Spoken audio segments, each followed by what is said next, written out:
Hello everybody, this is the Enigma, and today we'll be getting every single achievement in Dead Rising 2. So, how long does it take to complete Dead Rising 2, you ask? 35 hours? 40? 50? Wrong. Idiot. Dum-dum. 20 hours. Now before we get into it, we need to go over what I won't be covering. I'm not handling the co-op achievements or the online achievements. If you want to do co-op at the same time as everything else I'm covering, the time will drop to about 14 hours, but whoever you're playing with won't be able to get any survivor-related achievements. As for the online achievements, let's be real, the reviews are in. No one plays this game anymore. Wait a minute. What are the reviews, actually? Marvelous. Anyways, you'll have to boost for the online achievements. Check out trueachievements.com for setting up a boosting party. First things first, in any Dead Rising 2 playthrough, a rousing game of terror is reality. Win if you can, it should be pretty easy, but if you fail, it's not really a big deal. It'll prevent you from doing one thing later on, which I'll mention, but it doesn't break the run. It's just a little XP loss early in the run. Anyways, just aim for the pink boys, and you should be fine. While we're here, let's talk about a couple ground rules that'll apply through the whole guide. Whenever you use a weapon, make sure you use every type of attack it has just to be safe. So press X, hold X, and I even throw the weapon for all the weapons that have that option. And for firearms, hold X, left trigger plus X, and left trigger plus right trigger. Also, it seems to be the case that only hitting a zombie once counts as using the weapon, but I made sure to kill a zombie with every weapon where it was possible and using fragile items until they broke. I would recommend you do the same to be safe, but you don't necessarily have to. You don't want to go through 141 melee weapons again to find the one you missed, though. I promise you. You'll also notice a couple weapons throughout the guide with a double asterisk next to their name. These are ones that don't actually count towards any of the weapon achievements, but again, for good measure, I went ahead and used them anyways. Last thing is, for sections where I don't feel like I need to be talking, I won't, and the video can speak for itself. Moving into the first area of the game, we're actually going to take this opportunity to get a few weapons, some food, and a gift for Katie early on. This is the only part of the game where you aren't under time pressure, so it's better to take advantage of it. The only unique thing to mention is that we'll be using the water gun in the first room as both a novelty weapon and a gift for Katie. So shoot it 20 to 25 times total, using the 3 attack types, but don't break it. You'll want to have it for when we end up in the safe room.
After a couple of cutscenes, we're in the safe room now. Go ahead and give her the water gun and pick up the scissors and shower head on the way to your first save.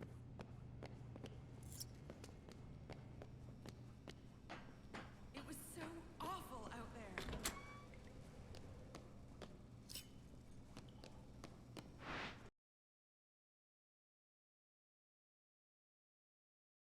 Fresh out of the bathroom, we're heading out into the great big world to kill some folks. Once we get into the maintenance hallway, you'll want to snag the sledgehammer on the way out. And while we're getting all of the items in the various stores, you want to keep the sledgehammer for the whole section. By the way, this section of the video has a different editing style from the rest of the video. I cut all of the dead time in between getting the items in each store, but it felt a little choppy, so it's only going to be for the first floor of Royal Flush. Everything else is going to be sped up footage for all of the downtime.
So now we're moving into the man sport. While you're in here, make sure you use the heavy attack of the sledgehammer on the test of strength for a quick 5000 XP.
Is she doing okay?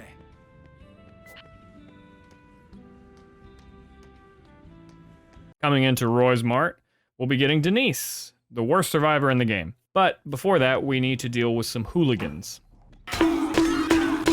After we acquire Denise, we want to snag the Zombrex as well as the Hygiene Mask, Burrito, Small Potted Plant, and the Utility Cart.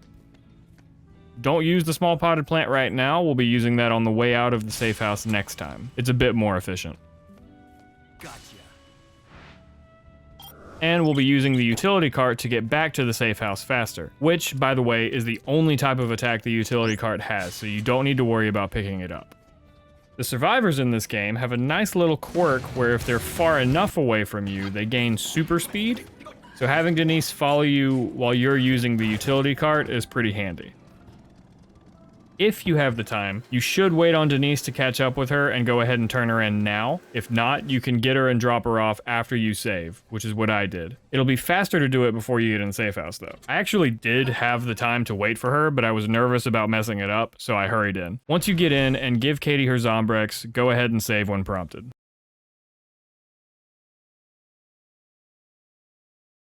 Once you pop out of the cutscenes, you'll be in the kitchen. Go ahead and get your milk and 2 orange juice. Drink the milk and 1 of the orange juice immediately and take the second one for the road.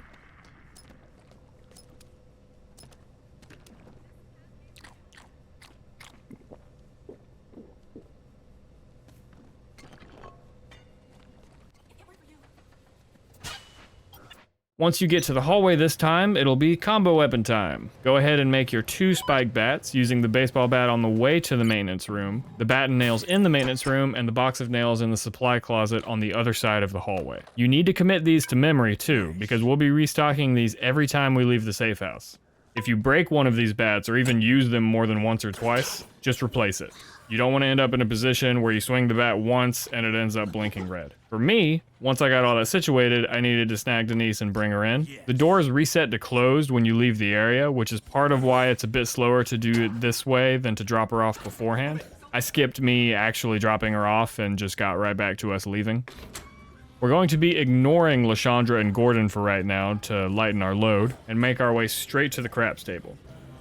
You want to kill 2 of the guards, get 1 of their nightsticks, and kill the 3rd guard with it. Make sure none of them hit the giant dice at any point, because you need them to be exactly where they spawn to make the minigame as easy as possible. Pick up the right die from the 4 side, aim at the center of the solid part of the wall, and just chuck it. It'll land on a 1 and you'll get your 10,000 XP. Moving on to golfing and sportrance, this is the part I mentioned at the beginning that you wouldn't be able to do if you didn't win the Terror is Reality game.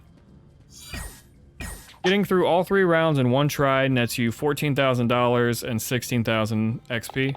If you fail the 3rd one, I would go ahead and give it 1 more try. The money you have right now isn't really that important, so you can run it 1 more time. Only do 2 tries on the 10,000 round though. We are in a time crunch. You only need to get 1 hole-in-one per game too. So once you get 1, you can just rush through the rest of the shots you have. Once that's done, we'll make a run out to the strip and pick up Chad.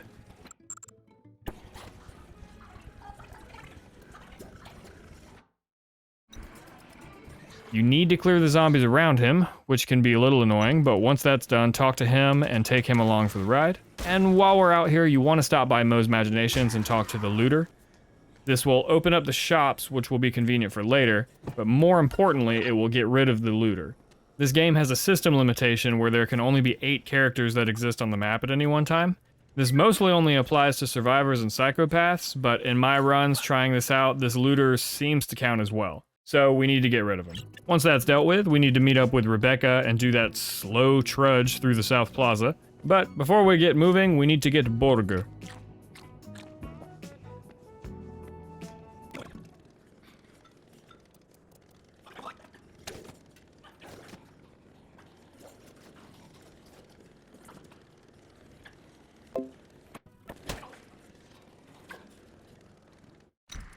Once we get to the arena entrance, there's usually this big clearing on the opposite end of the floor. I'd make Chad just stand there so he doesn't get in the way. Go over to the security room to find some incredibly dead guards, and then run over to pick up the rescue magazine. We are not dropping this magazine for the whole game. Once that's done, round up Chad and run out to the strip again. To your left, you'll find Doris, Chad's wife. Once again, just clear the zombies and talk to her. Now we got 1 more in tow. This way. After that, we'll be cutting through Americana back into Royal Flush to pick up Gordon and Lashandra.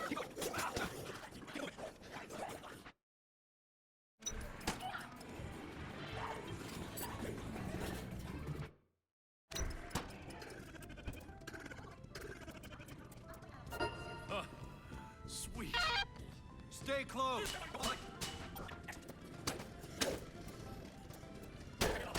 Once you pick them up, have all of your current survivors wait in the hallway. Once they're there, we're going up to the 2nd floor to snag an old lady.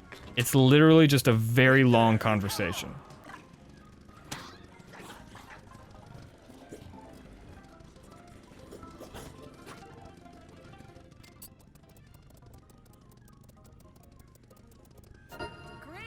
Now, once we get to the safe house, this is where I suggest you do something other than what I did in the video. I kept all of the survivors except Esther, because I was in a hurry to get the 8 survivor achievement, but I'd actually recommend you drop them all off now. It'll simplify the next section of the game, and we'll still get the 8 survivor achievement later. Once you've dropped them off, do a little savey poo.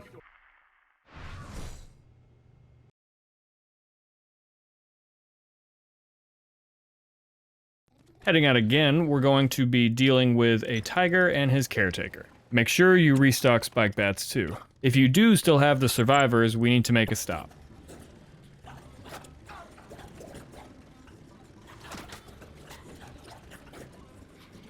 On the way, we'll go for a couple OJs at Roy's Mart to give to Chad and Doris, just to have them get rid of their guns. If they have them, it can really ruin the snowflake fight. Now, off we go to Yucatan.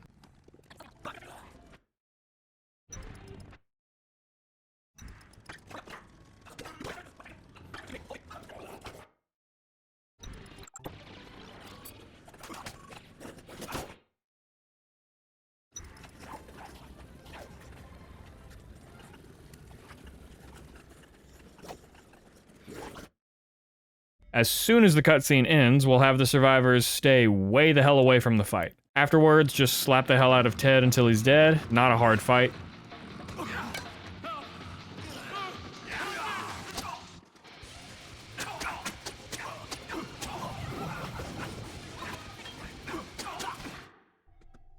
The snowflake section is a bit finicky, but there are 3 stakes in Snowflake's stage that you can use to sort this out. You need to either drop or throw the stakes between you and Snowflake to get her to eat 3. I think throwing gets a reaction more often, but I also think you risk breaking the stake if you throw it too much, so maybe don't do that. There's also an extra stake in Baron von Brothaus if you need one.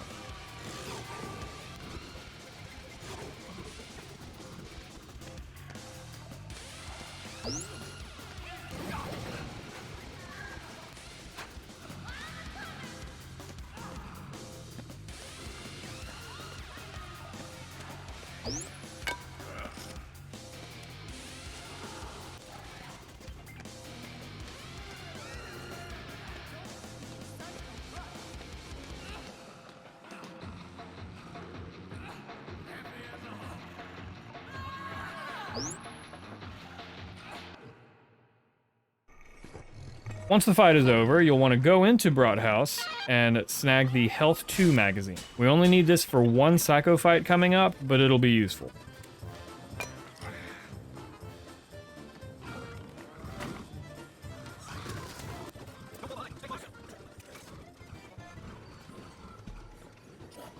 Once that's done, we'll hop up on this centerpiece of the Yucatan floor and get the Zombrex as well as the LMG. If you don't have inventory space, just use the LMG from up here, making sure to fire all 3 different ways. But if you do have the inventory, the LMG is always a great weapon to take with you.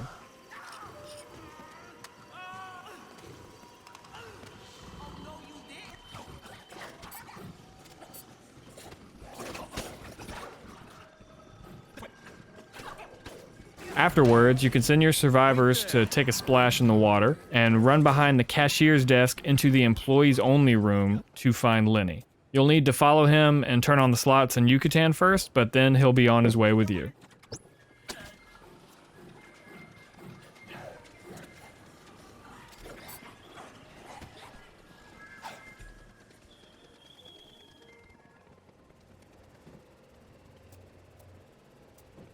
Now we move to Palisades.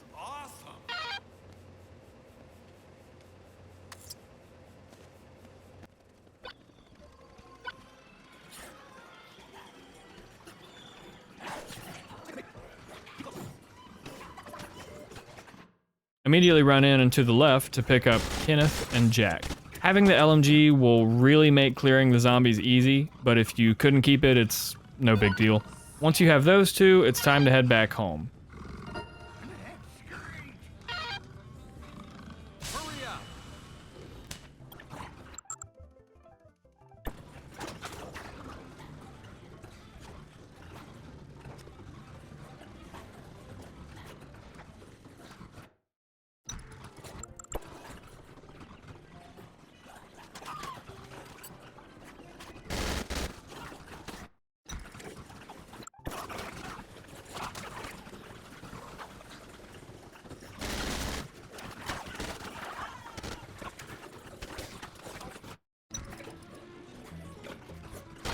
If you're feeling a little beat, you can snack some wine here. Nothing's wrong with little heals.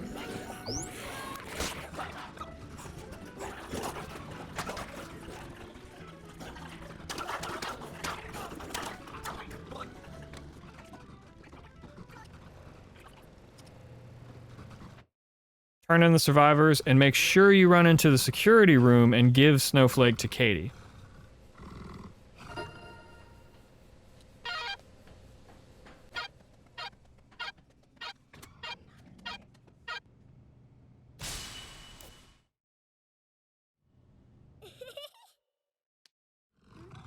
Then make a savey wavy. Yes.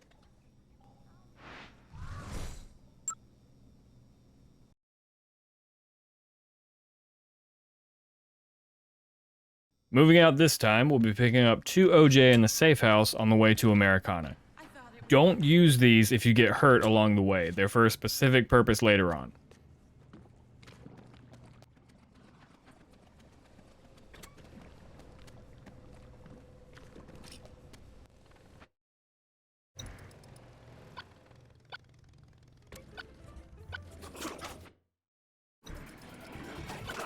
Once you get in, there are going to be a couple survivors at the slots. Entering their dojo makes Stuart attack you. Just poke him in the tummy 3 times and he'll simmer down and join you. After that's dealt with, just talk to Brittany to have her tag along too. Keep it moving. From there, we're going to run across the floor into the small security room and talk to Kristen. Short talk later, and she's on the team. You'll need to pick her up, but it's not going to be much of a problem. From there, we're cutting through the arena into the South Plaza.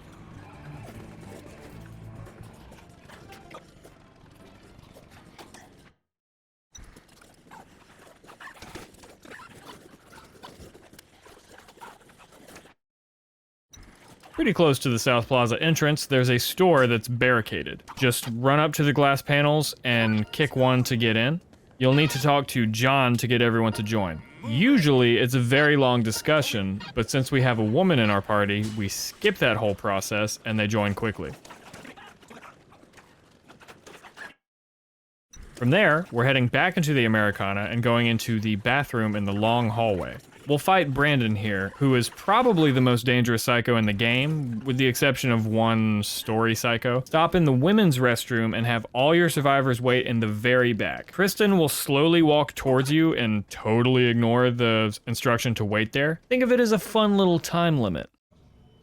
Basically, just run back and forth in the center, separating the 2 urinal walls. He'll jump out of the stall behind you every now and then you turn around and smack him. If he stands still and, totally unprompted, cuts his own throat, you want to just barely get close enough to him to trigger him to jump towards you, dodge it, and run back in to hit him. If you really wanted to be methodical, only hit him 2 times per opening, then run away. This would probably save you from a lot or potentially every hit, but I prefer fast and loose over safe.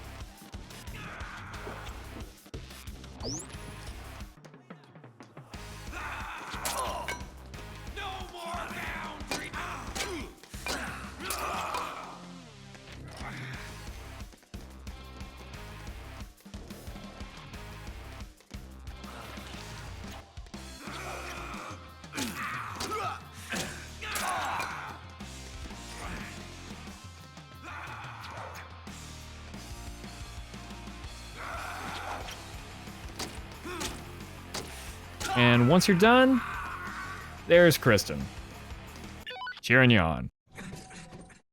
Once that's done, kill the 1 zombie and have Vicky join. She'll be your 8th survivor, by the way, so when you turn in this group, you'll get the 8 survivors achievement, assuming you didn't already get it by following my stupid run on the previous section. Go ahead and pick up Kristen, and we're moving on. Once you get back to Royal Flush, have all the survivors wait in the hallway and shut the door behind them so Kristen can't escape. Afterwards, head to Ye Olde Toy Box. We're getting some gifts for Katie.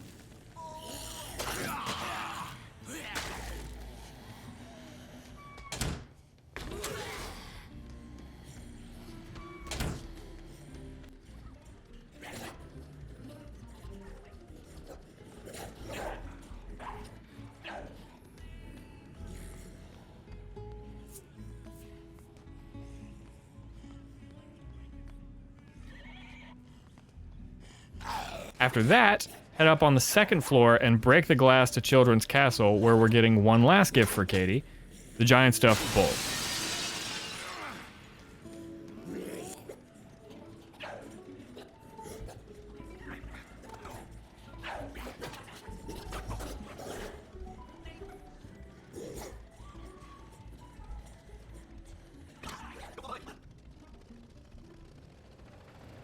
Because of the bull and Kristen, we'll need to do a little bit of back and forth. Drop the bull off in front of the vent, run back and pick up Kristen, drop her off at the vent, pick up the bull, and go into the safe house. With that done, you'll have the achievement. Thanks a ton.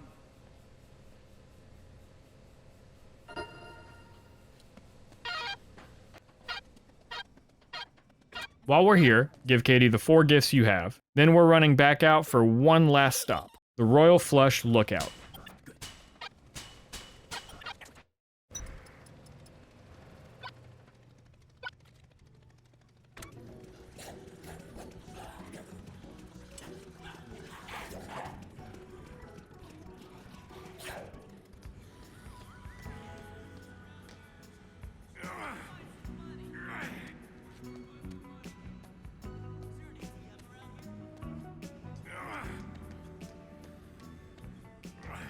Up here, we're snagging the sniper rifle, dynamite, steak for us to eat instead of a tiger, and one last gift for Katie, a big old rabbit. With all that in tow, use the weapons, eat the food, and head home.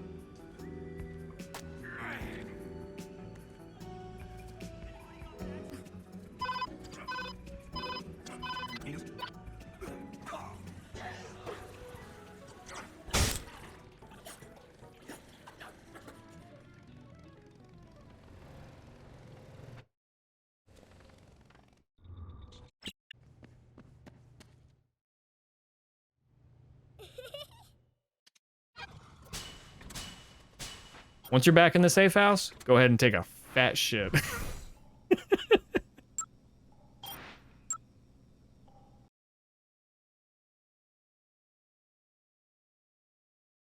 This section is going to be a long one, so strap in. It's about 45 minutes of playtime. We've been ignoring weapons a bit too much, so let's catch up on that now. Snag a pylon on the way out of the safe house. As soon as we get outside, we'll be getting 8 weapons from here. Pretty standard, minus 2 things. The push broom will break somewhat quickly and will turn into a second weapon, the broom handle. These count as 2 separate weapons, so make sure you use both of them. Other than that, you just need to get the handgun from in the closet to shoot the propane tank. And hang on to the handgun for a bit, we're not quite done with it.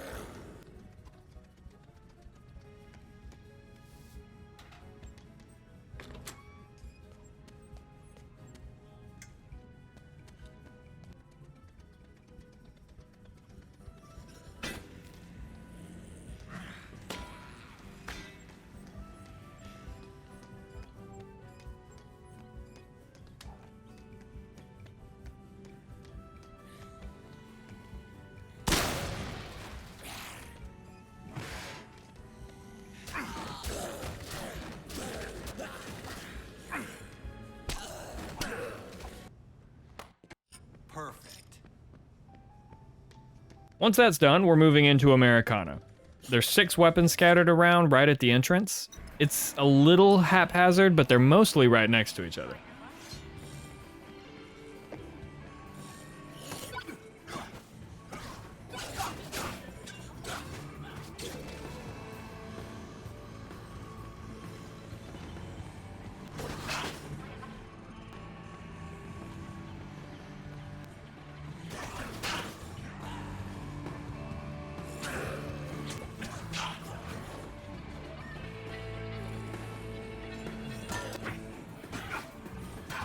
This will be the other time we need the handgun to shoot the gasoline canister. Once that's done, you can go ahead and drop it.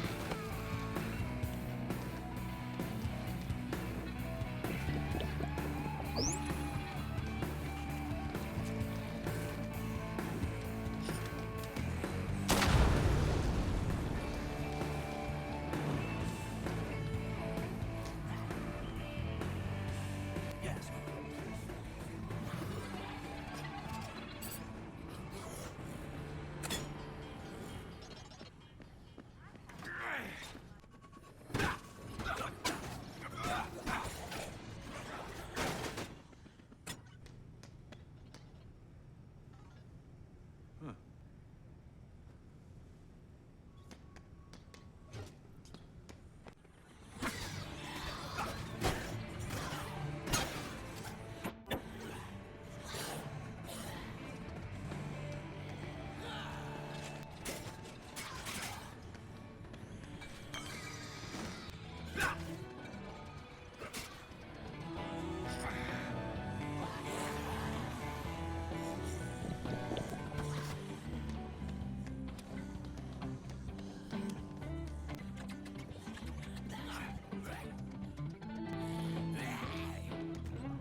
While we're in here, I would recommend using a couple fountain fireworks to keep the zombies distracted. We're putting on 4 outfits in here, and that takes a bit of time.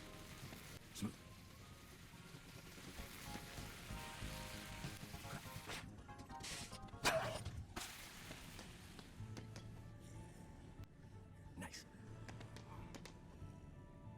Nice.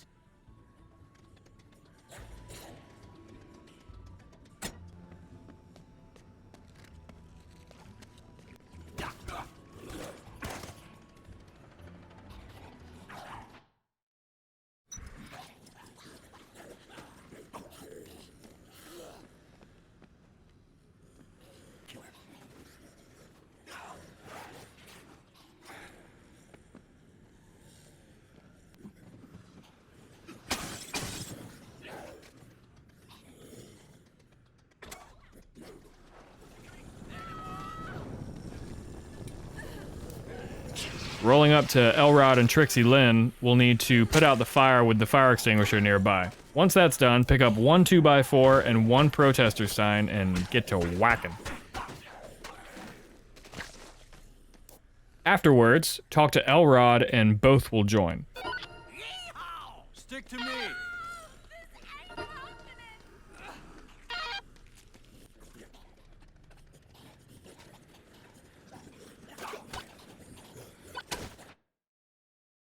Once you head out into the strip, immediately pick up a metal barricade and use it.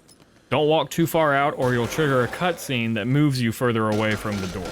Once you use it though, go ahead and trigger that very same cutscene.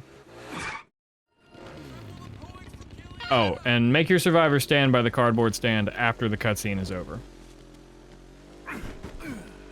Move that way.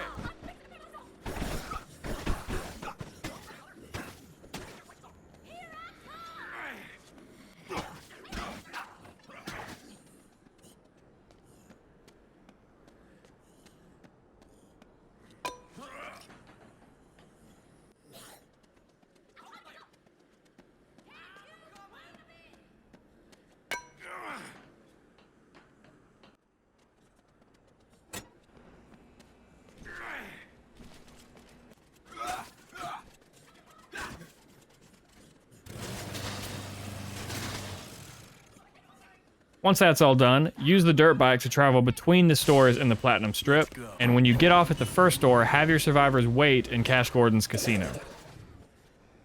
Stay over there.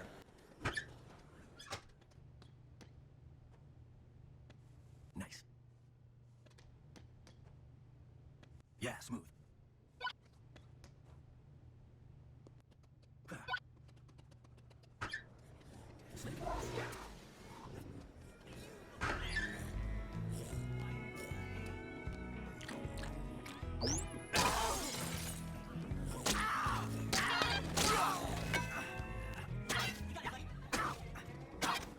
You're up.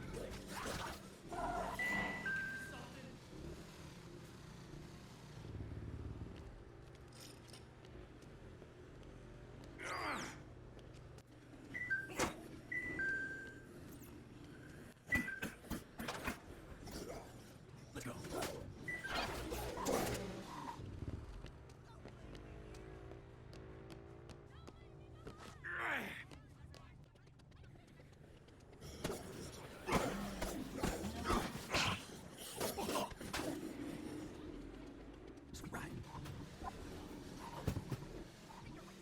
While we're at jugs, go ahead and make 2 or 3 painkillers, however much you can fit. 2 beers or 2 whiskey will get the job done.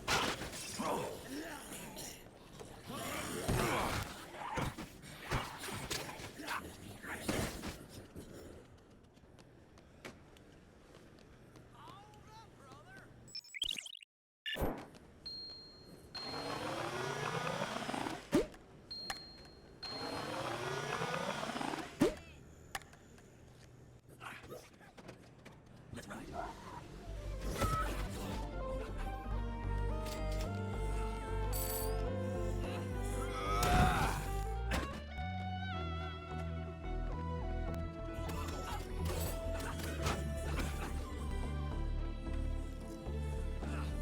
Once you've done all the shops, hop on the bike and head to Fortune Park, where Leon will be. Hop off real quick and have your survivors wait at the Ramster Ball.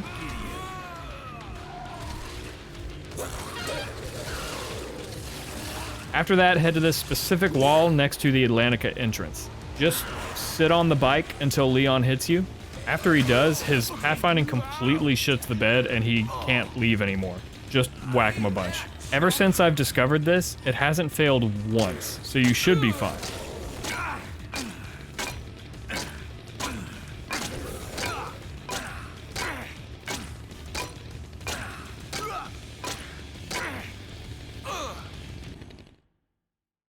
Once that's done, you'll be moved to Leon's trailer. Do a little circle around the back for a few weapons.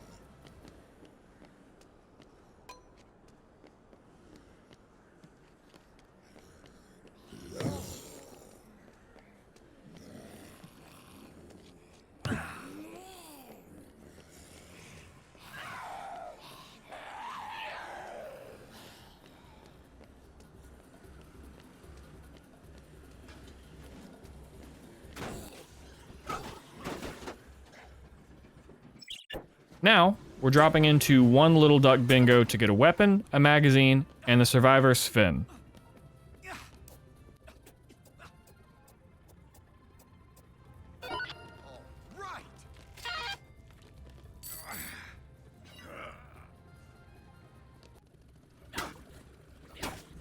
On the way to the food court now.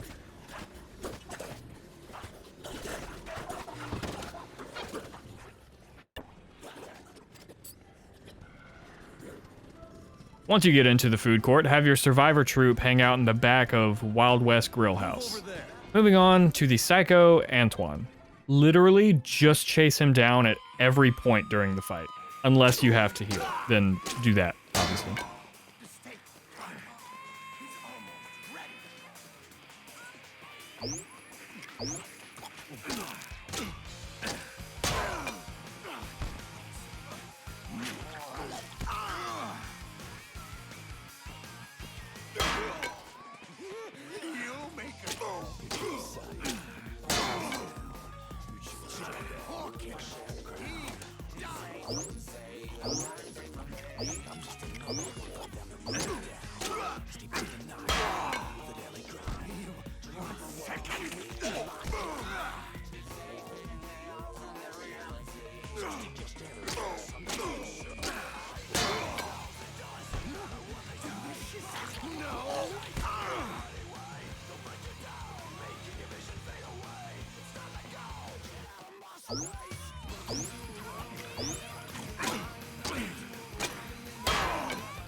When you're done with him, go to the freezer in the back and talk to Cinda. She'll tell you she won't follow you unless you come back with Jasper. But let's stop at a few shops before then.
After Lombardi's, we're heading up to the rooftops. Talk to Jasper until he joins, and pick up the weapons that are here. Excellent. While you're working on that, have your cheeners move... Cheeners? What? Survivors? What's a cheener? Oh my god. While you're working... Fuck off. While you're working on that, have your survivors move to Cucina Donaci. After that, finish up the food court stores.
Once you get and use the moose head, keep it on. We'll be using it to move faster. Head back to the freezer and have all your survivors follow. Talk to Cinda again, and she'll join this time. After that, go ahead and charge back to Royal Flush. Be careful with the moving walkway though. Without fail, I've had one of my survivors get stuck on the corner and they can't break out. So I have to go back and collect them. Also, during this whole thing, make sure you don't hit a survivor while charging with the moose head at all. They will die in a second.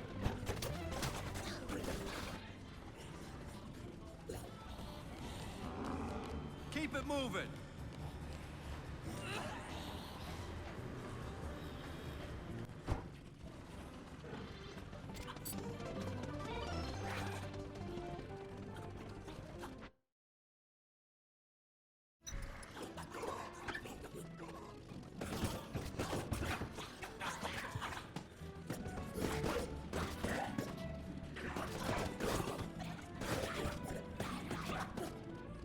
Go ahead and have them wait in the hallway again. We have one more survivor to get, Jared.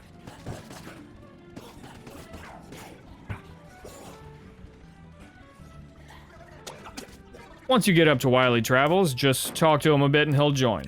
You'll need to give him a Zombrex, but you should already have one if you've been following along. If not, you should have at least $25,000 now, so you can buy one at the pawn shop nearby.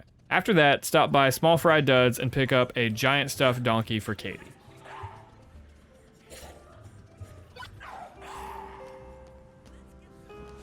Time to head home.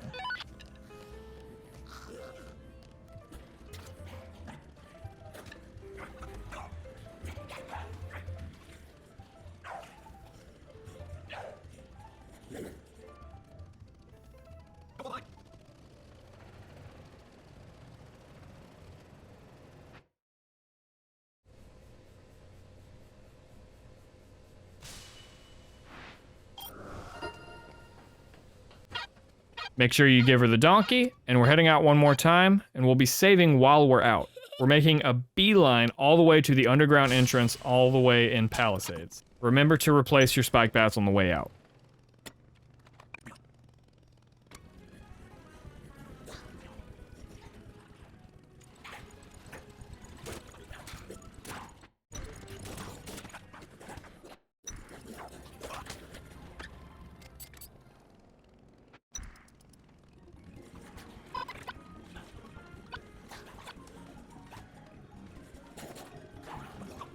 Once you get down to the mercs, kill the first one with the bat. Then from here, we'll be picking up merc rifles as we kill them and shooting the remaining mercs where possible.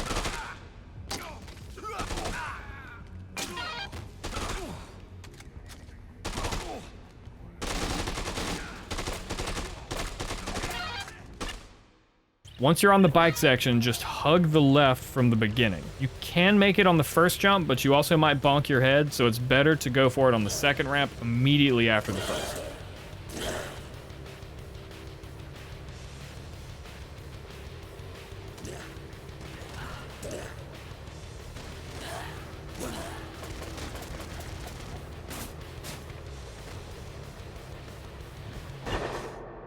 After that, run through the train and kill the rest. There's an orange juice at the beginning if you need more health. Also, make sure you keep a merc rifle for when you leave the train. I think killing mercs with it will count as using the weapon, but just in case, we should keep one to kill a few zombies with.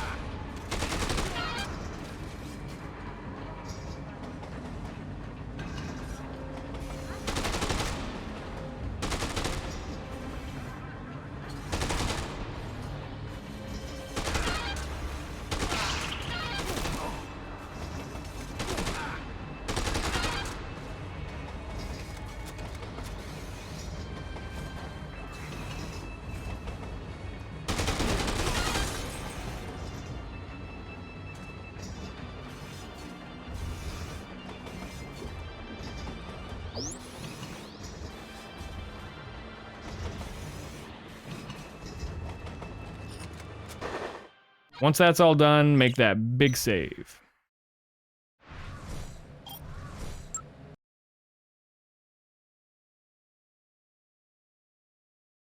As soon as you come back from that save, we'll be getting several weapons down here, starting with the construction hat right to your left. Make sure to use that merc rifle we kept here too. Also, when you spawn here on the same instance that you saved, you'll have an open area around you where there aren't any zombies. But if you load that save, they'll be much closer. Just something to be wary of.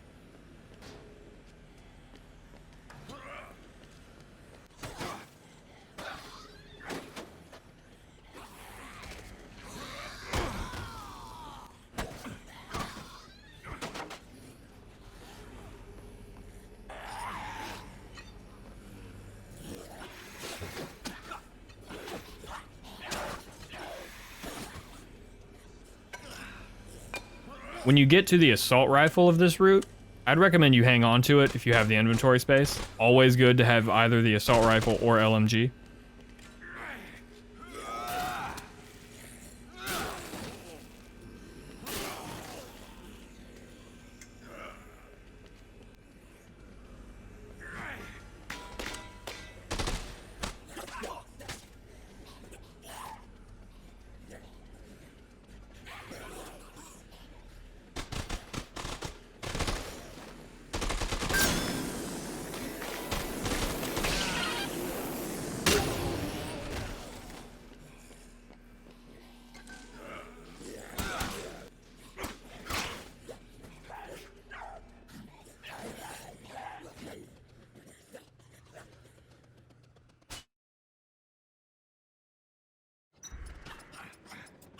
Once that's done and we've gone upstairs, we'll have two construction workers right after the exit we take. Talk to Willa first, who's on the scaffolding, then Terry.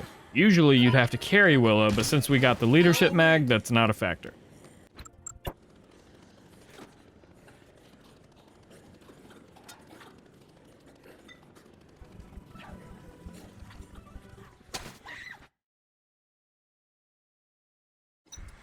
Coming out from the hotel entrance, head straight ahead to the bush on the far left of the grass strip closest to you. You'll find the flower head piece.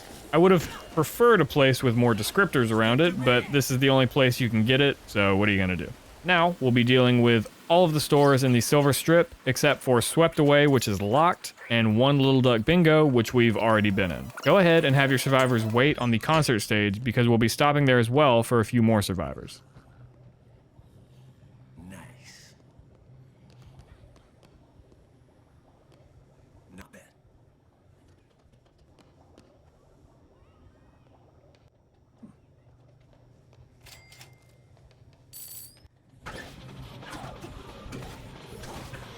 For Peephole, I just use one of the rooms to make sure I've entered the store. I think it counts as entering whenever the title card comes up on the bottom left, but I'd rather be safe.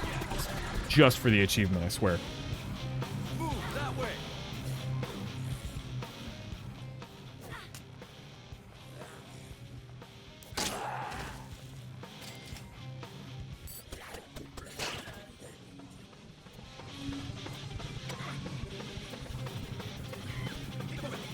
After Pup of Gold, hop up on the stage and talk to Gianna, a little bit of talking later, and they all join. Then just make sure they stay on the stage and finish your stores.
The Jugs Bar and Grill kiosk doesn't seem to actually count on the list of stores for some reason, but you aren't really losing anything by running in for a few seconds anyways.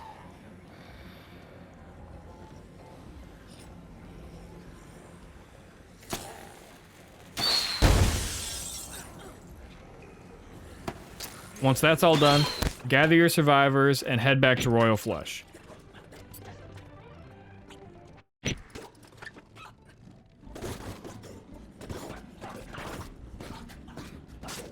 After you make the mad dash, have them all wait in the hallway like usual, and run across to Astonishing Illusions to pick up the robot bear for Katie. She'll need Zombrex when you get in, so you won't actually be able to give it to her until after the save, but that's okay.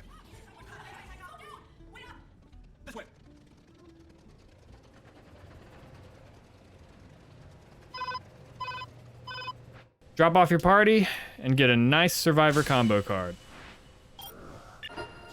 Nice. Then run in to give her the Zombrex and make the save only the world's best dad could.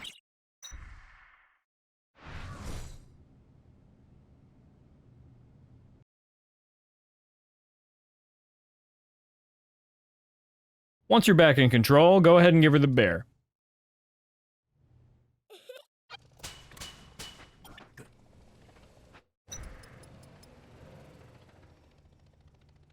After you get the cutscene introducing you to the queens, head out the door and pick up a giant planter that we've been walking past this whole time. After that, we're heading to the second floor of Royal Flush and getting everything from the stores up there.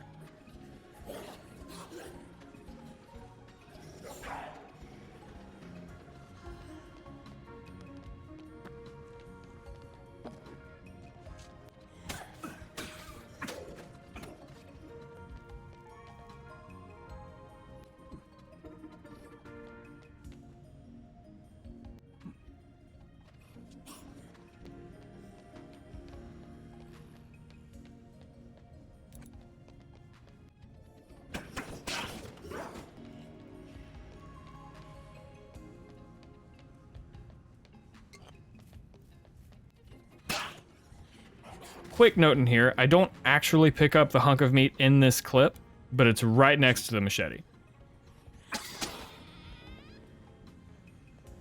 Nice.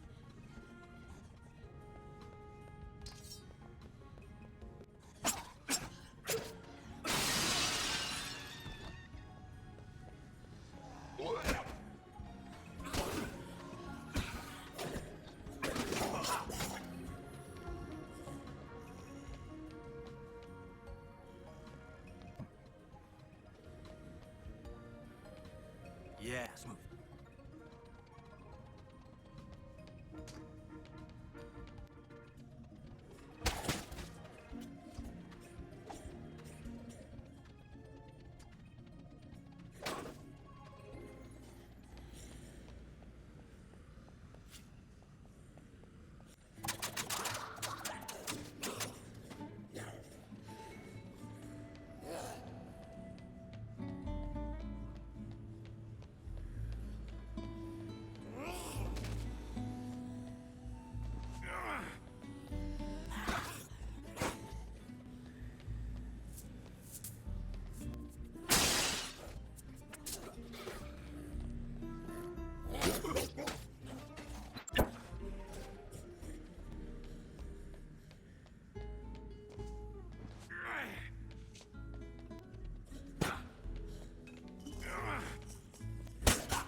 What the hell?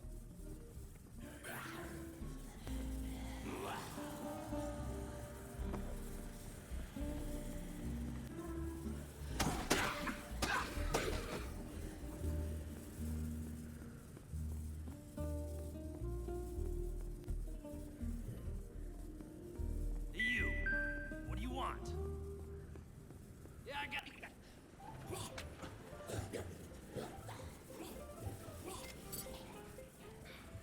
After that's done, we're heading to Slot Ranch and the food court to get a few things.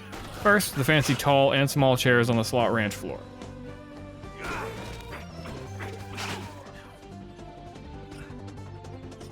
Then, we're moving on to the Slot Ranch stage. In addition to the weapons and clothes, there's a Zombrex back there too.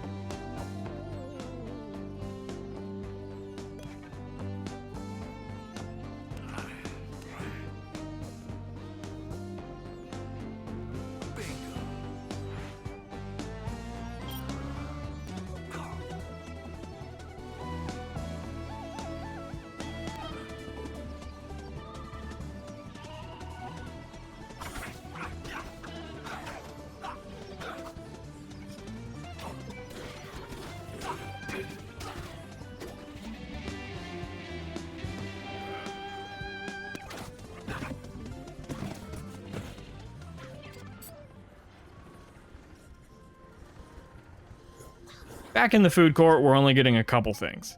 Main thing is that there are new items in Cucina Donaci. The first time we came here, we had the Psycho fight, so some items weren't here that we need to engulf. After that, just head to the Yucatan entrance. We're not going through though, just picking up this stone statue and heading back home.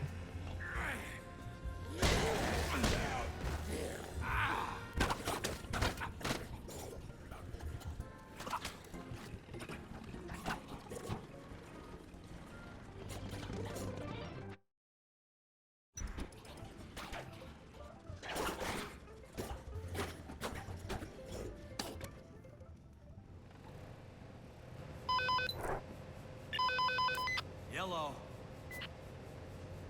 I waited outside the vent until the case came up, even though I have no idea if you need to do that. After that, go inside, start the case, then make that save. I needed a bit of heal, so I stopped for some orange juice before saving.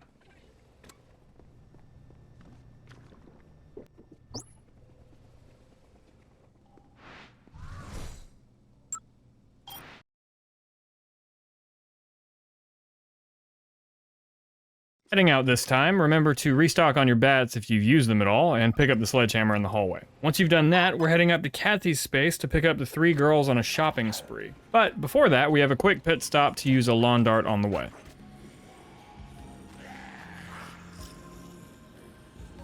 So you'll have to be careful with this mission since it never actually pops up, but it starts at 8 a.m. on the second day. I've heard that they may not spawn if you come from the safe house, but since you were likely in the food court or Slot Ranch Casino at 8 a.m. when they first appeared, it shouldn't be a problem.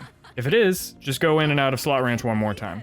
When you pick them up, they will ignore any commands you give them and only follow the shopping valuables, but we can utilize that just fine.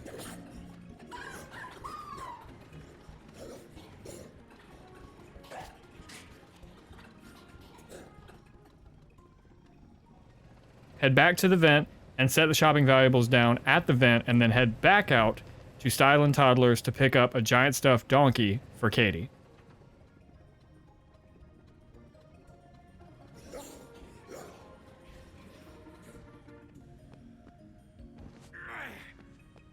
After that, run back to the vent and go to the safe house. You don't need to worry about getting the shopping valuables into the safe house. Oh, thank you.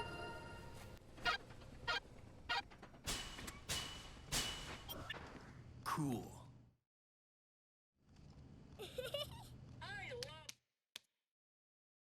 Once everyone and everything is dropped off, we're heading out to kill some mercs.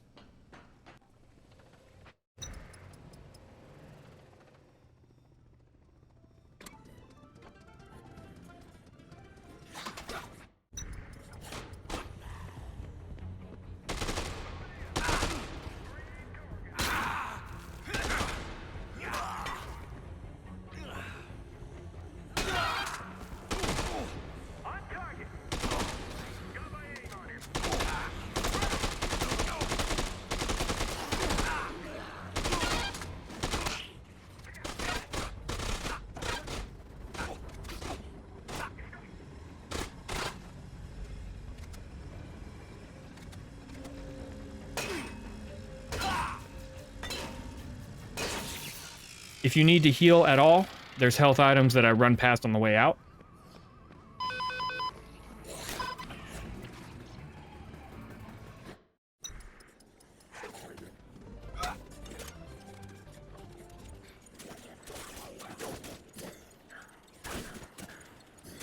We're gonna make a quick stop at the hotel lobby for one quick weapon, the long stick. I picked up 2 to make sure I got enough use out of the different attack types, but it was probably unnecessary.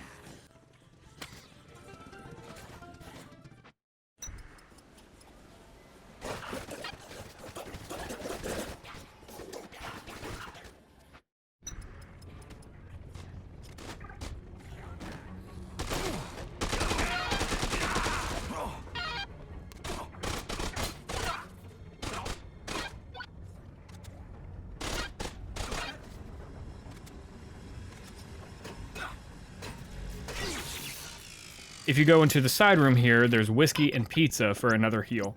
This time I actually took advantage of it.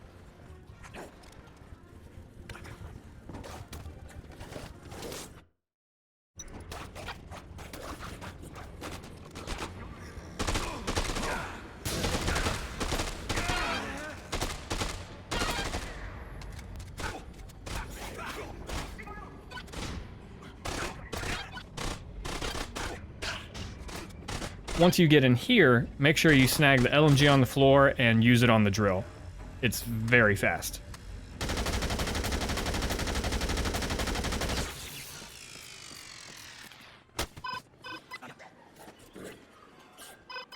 Once you get into Palisades, we're going to change gears a bit and clear the stores on the first floor.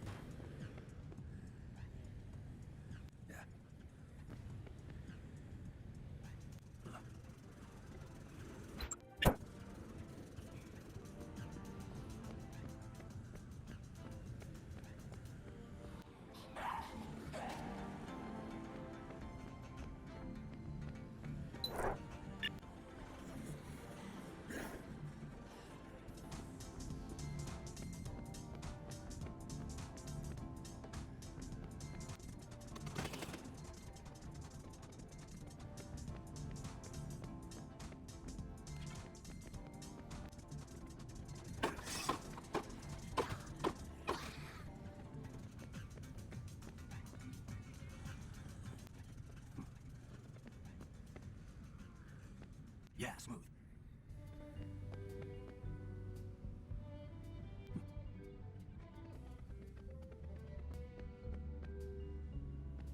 Smooth. While we're in the grotto, in addition to the list of items, we'll want to make a couple painkillers using double cocktail or double vodka, go down the water slide, and make sure we leave with an extra drink other than the painkillers. Doesn't matter which drink.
Yeah, smooth.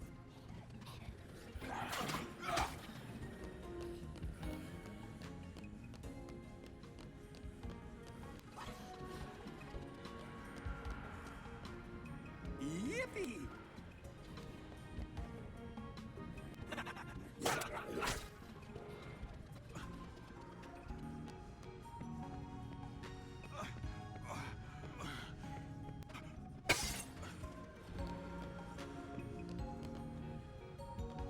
Nice. I'm a big boy now.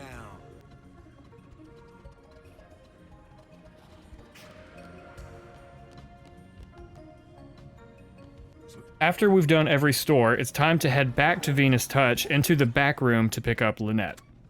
This is where you'll want to use that extra drink I mentioned. I didn't get a drink, so I had to use one of my painkillers. Not proud of it.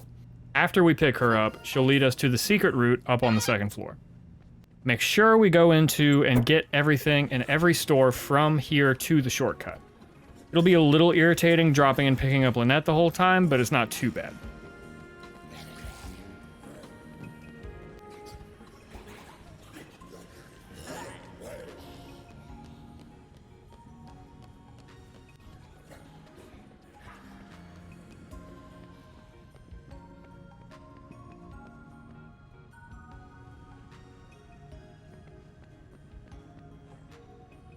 Nice.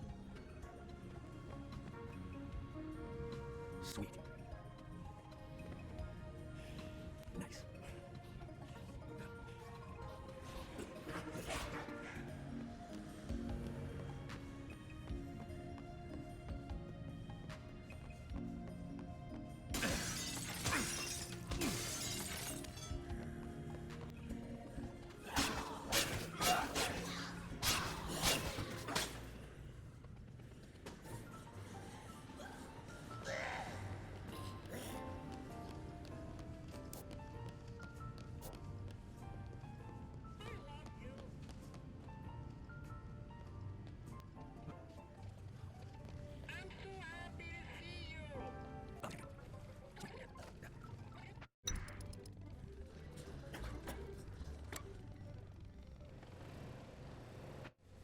You are so sweet. After you've run Lynette back to the safe house, it's time to make a save. I personally made the save right next to the shortcuts because the next section has a psycho and the most irritating group of mercs, so if we fail, it'll take less time to run back. You should have just used merc rifles, but if you used your bats at all, make sure to replace them.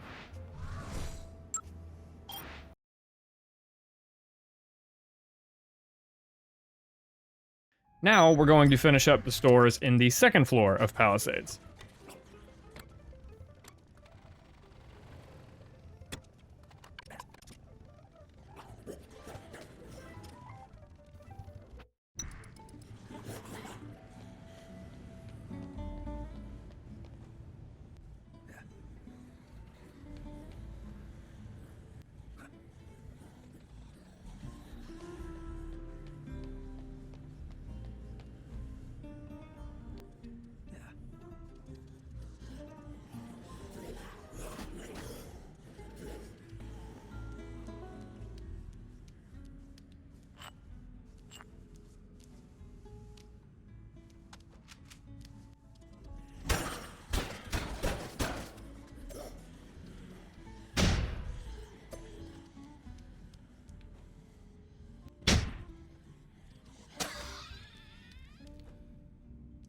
Nice.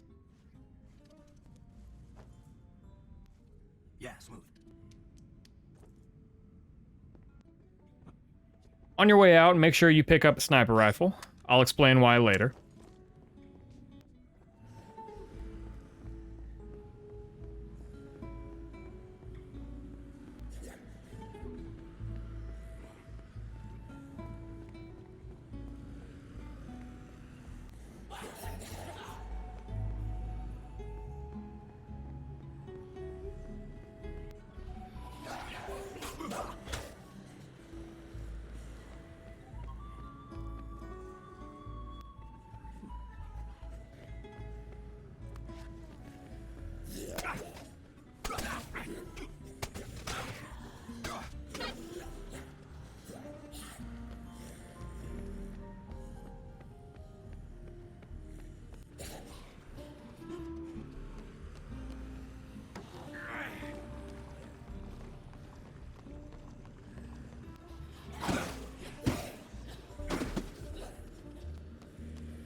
Yippee!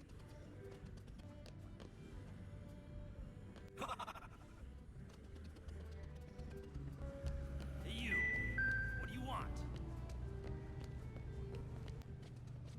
What you need? After you've done the last store and donned the hula dress, run back to Kids Choice Clothing to start the next psycho. This one is super simple. All you need is the jump kick and spike bat.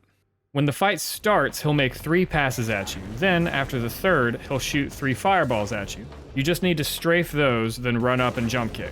After you knock him down, you can hit him 4 times with the bat. Then run away while he does a bunch of spins. If you get back to him soon enough after he's done spinning, you can immediately jump kick him and pummel him again.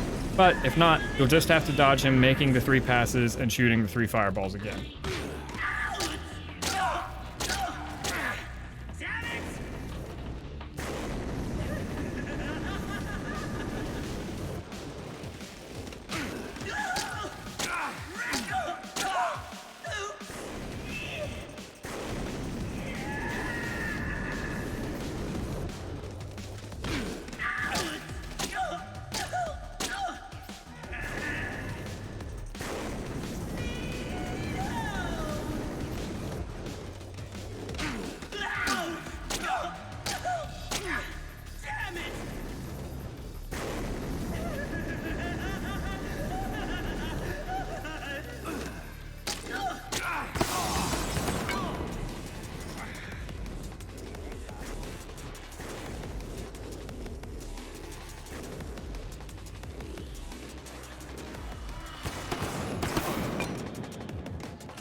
This is the part of the run I'm not happy with, getting the wine for a couple quick steps. If you want to get wine for 1 quick step and drink it immediately, that's fine, but otherwise I would skip that and opt for painkillers in the grotto.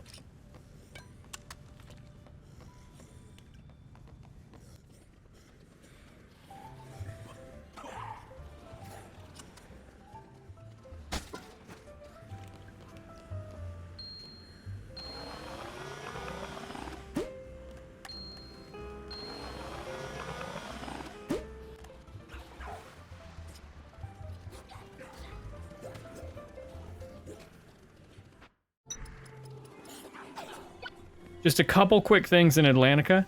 Use the treasure chest and stop at Ciparello's. If you want to use the pro gamer strats, you could just make your painkillers here, but it doesn't really matter.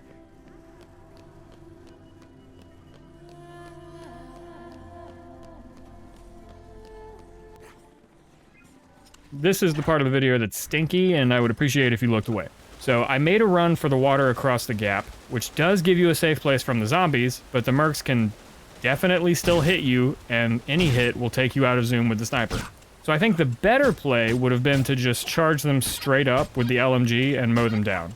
That's where the painkiller would have helped. Regardless of how you did it, once they're all dead, hop the van and make a save out in the open here.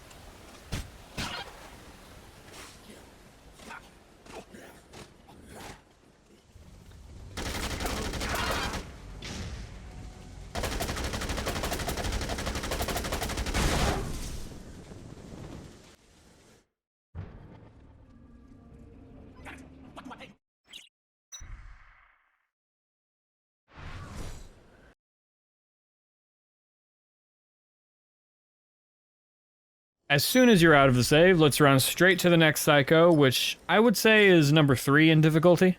Generally speaking, you just need to let him chase you until he runs out of breath, then hit him a couple times. I tried out the LMG during this fight, and he definitely has a resistance to firearms, so I wouldn't recommend that.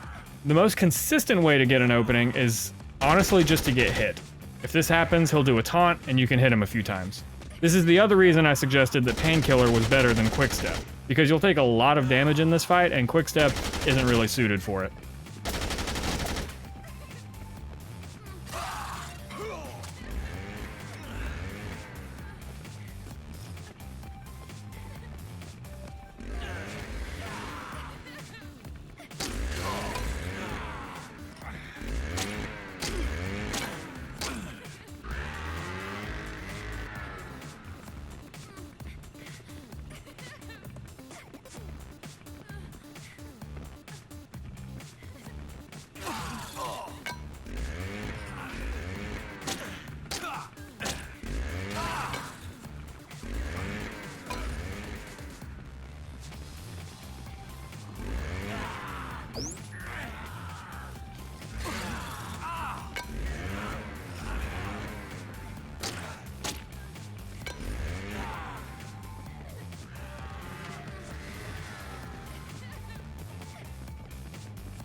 After we're done, go ahead and use the giant pink chainsaw, pick up Danny, and eat that pretty patty. It'll make you throw up 3 times, so you can wait that out if you want. Either way, press up on the D-pad to make sure nothing is in your hand, because you'll drop whatever you're holding when you throw up. Then go ahead and run Danny back to the safe house.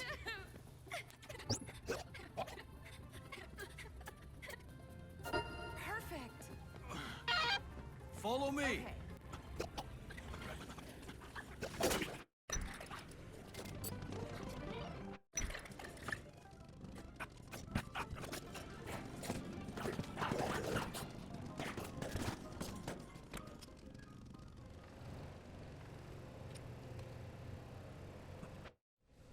Oh, thank you.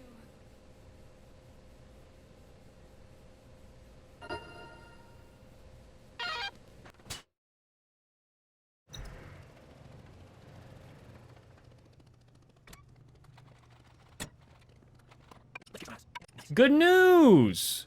It's Zombrex poster time! We'll need to make a quick stop in the closet to get 3 or 4 spray paint cans. The only real thing to mention about the posters is that in order to keep the cans for long enough, you need to tap X instead of hold it. If you tap, you can use 1 can for about 10 posters. If you hold it though, it's only going to be good for 3 or 4.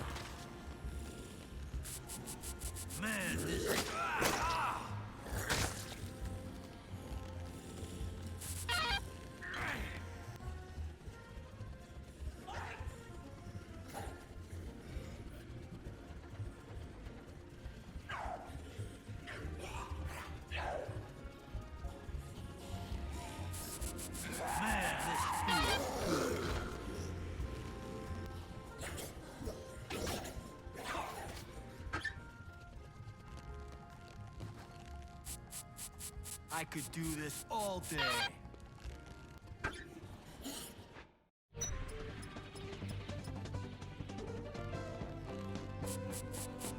Man, this feels good.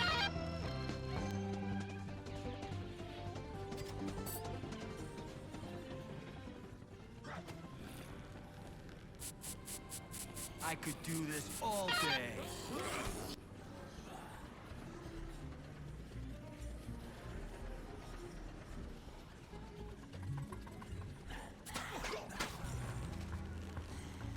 Man, this feels good.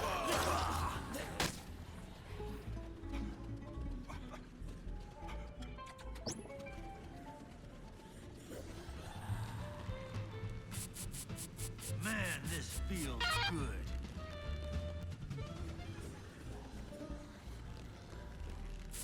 Man, this feels good.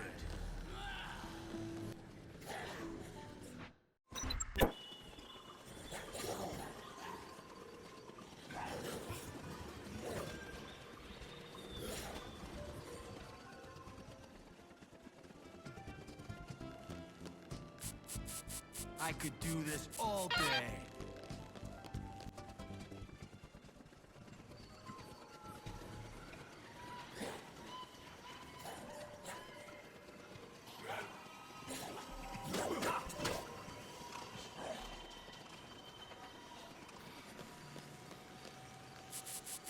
I could do this all day.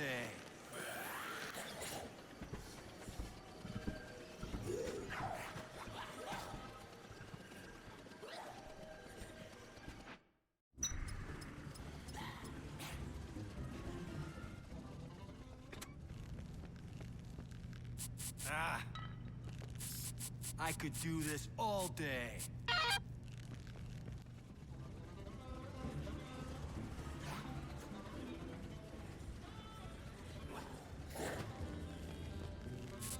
Man, this feels good.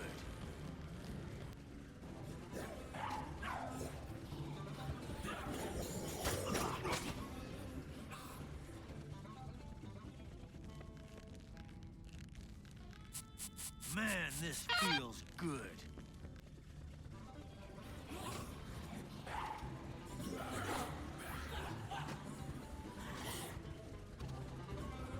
Right here, you can drop into the high noon shooting range to restock on your spray paint.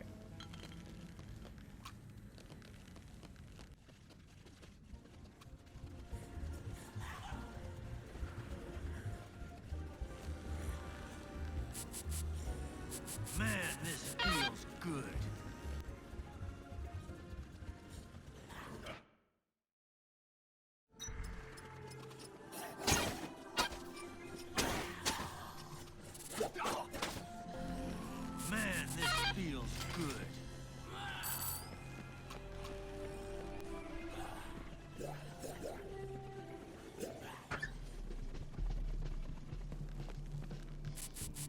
I could do this all day.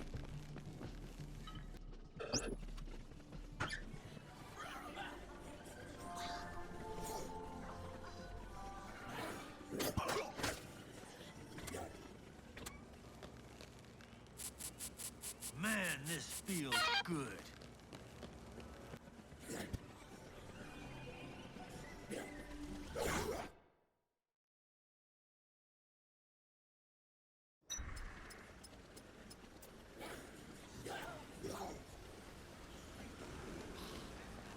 I could do this all day.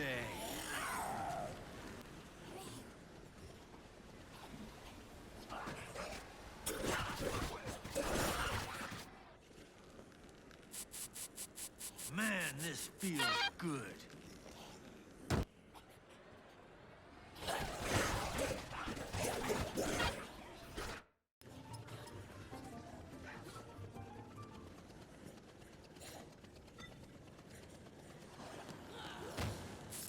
Man, this feels good.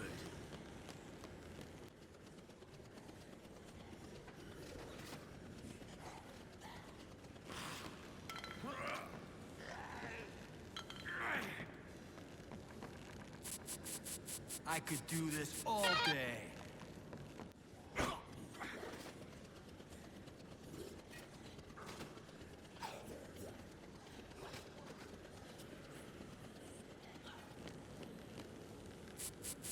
I could do this all day.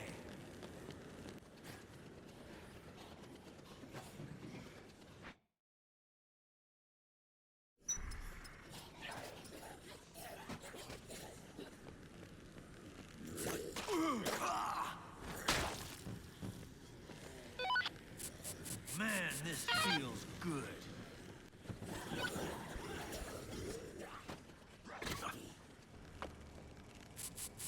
I could do this all day. Right after this poster, run over to the entrance to the arena backstage. There should be 3 security guards. Kill any of them and pick up either a pistol or a shotgun. This will be for a later survivor.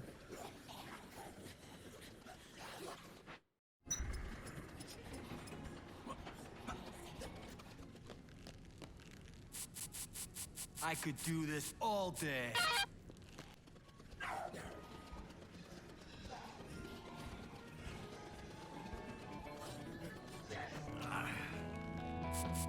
I could do this all day.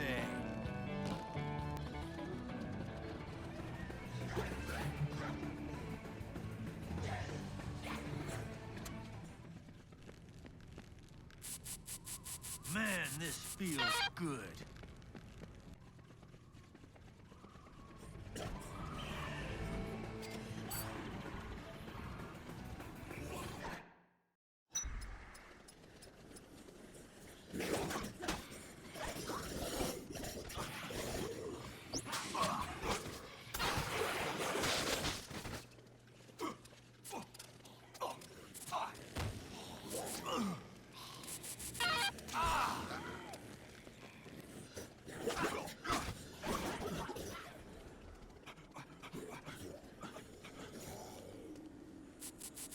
Man, this feels good.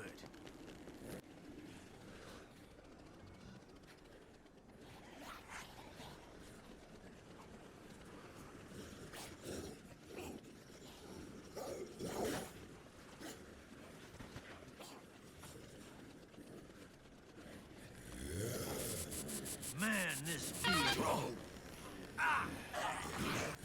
Once you get to the bike, there are a couple more spray paint cans. Go ahead and pick 2 more up here because you'll need a full can after you're done spraying the posters.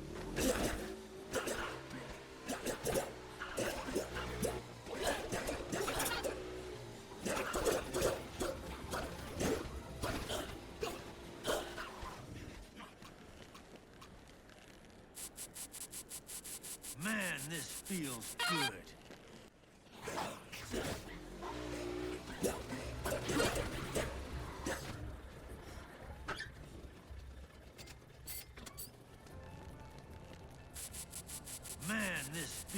Good.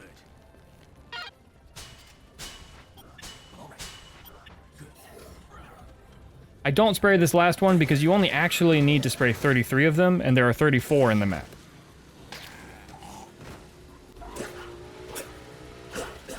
Then, the last time we're using spray paint here, use it on the bike in the trailer for an achievement.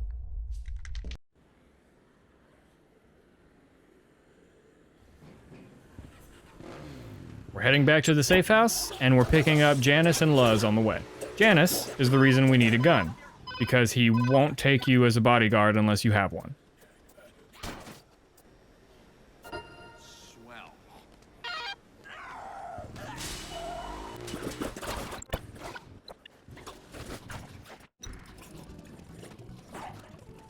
We're going to be ducking into Sportrance right here to pick up Luz. Just clear out all the zombies, talk to her, and then she's on the way too.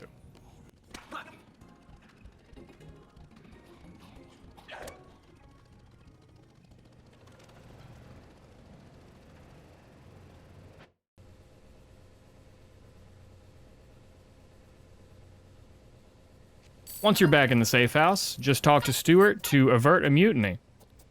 After you talk to him, wait a little while. It can be very delayed before you get the XP reward. Then make big save.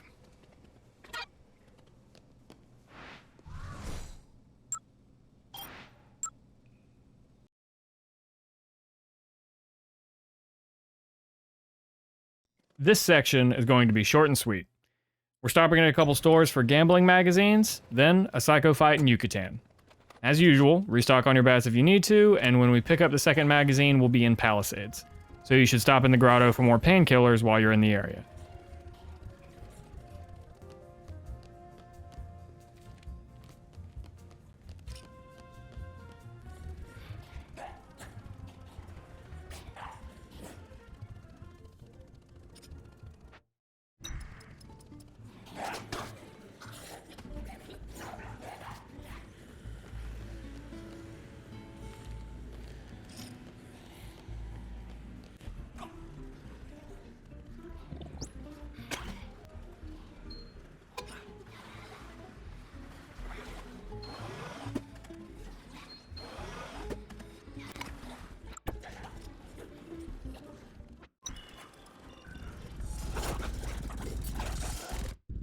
This psycho is straightforward. Just pick one of the sisters and focus them. All you really need to do is cut them off while they run their routes on the outside of the room. You only need to kill one for the fight to end. Three's a crowd shot.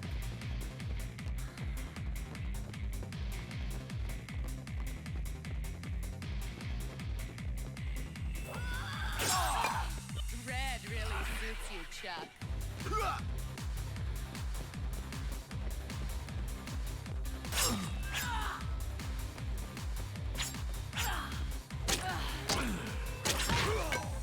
Stay down, little man.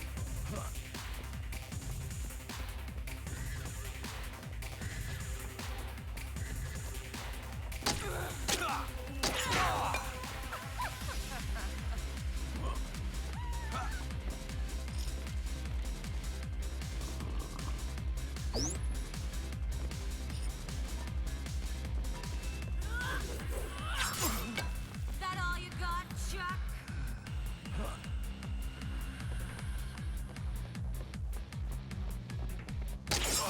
Missed. Wore you out.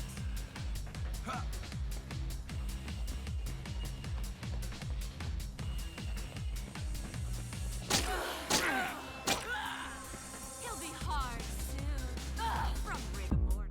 After you're done, this will be the sexiest save yet.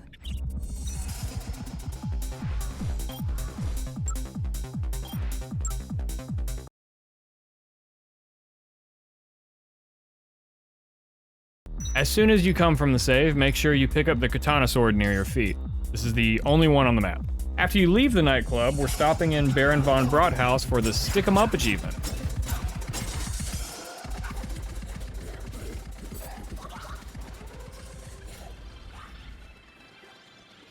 Just put the small painting, Servbot mask, and stick pony on the same zombie at the same time.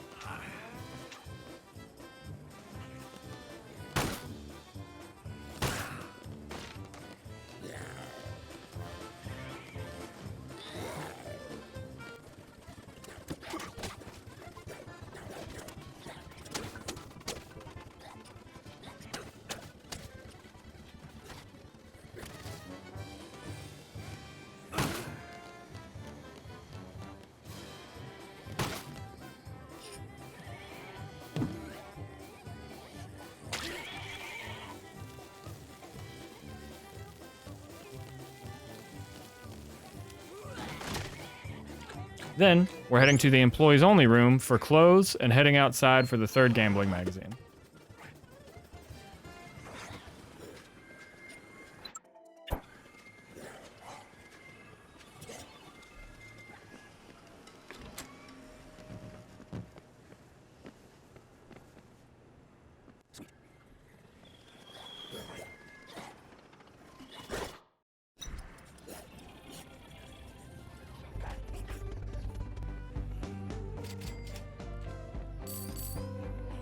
Now that we've got the 3 gambling mags, time to gamble. Head to Atlantica and meet up with Nevada, Jessica, and Jacob and rob them for everything they're worth.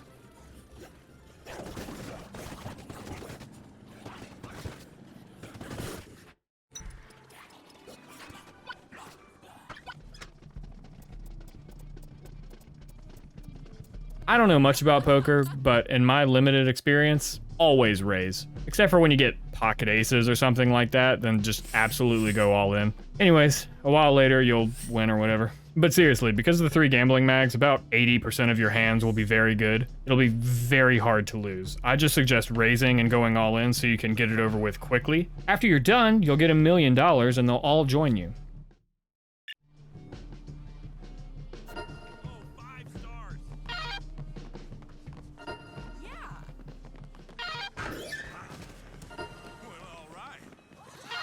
On the way out of Atlantica, pick up the fish in the water. You need to feed a poor man.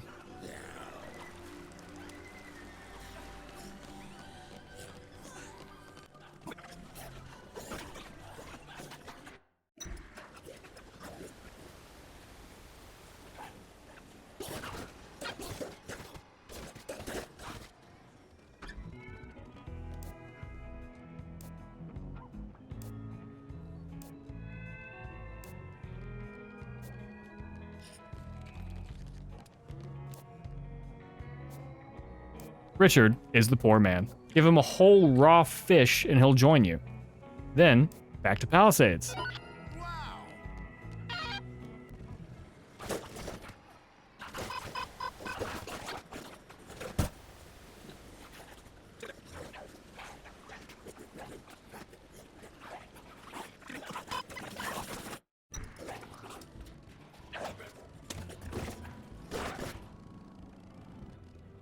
Head to the top of the grotto.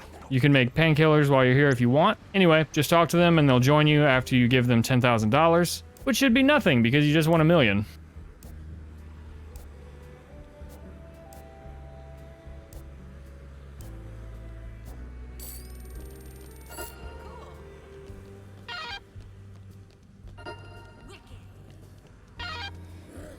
Now we're bringing the gang back to the safe house hallway.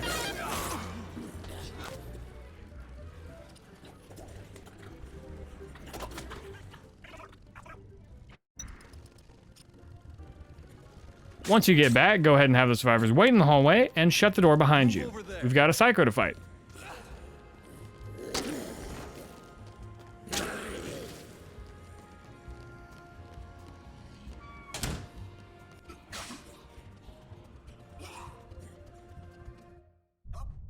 Basically, just chase him down, the bread and butter psycho strat. But when you chase him, while he's running away, make sure you chase him to his left or right. If you chase him from directly behind, you'll get stunned by the package he throws.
After he blows up, Gather your survivors and head home. Then we'll make a juicy save.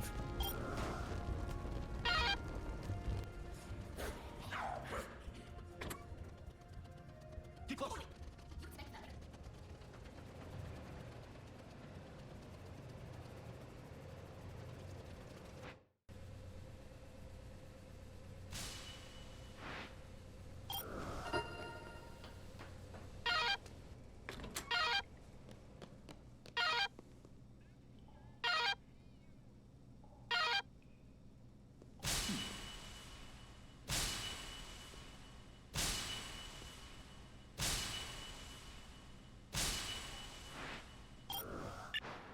Cool.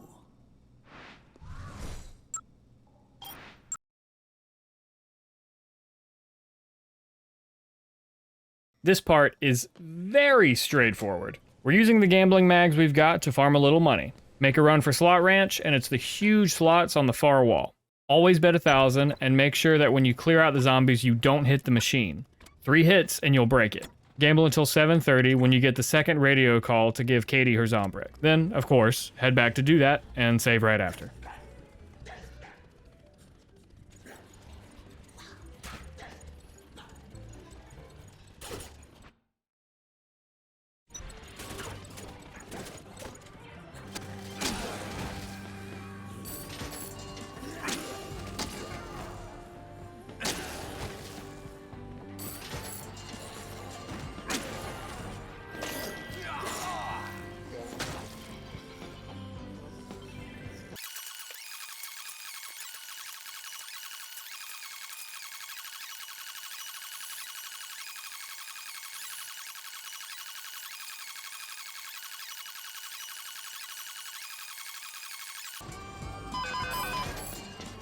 Is she doing okay?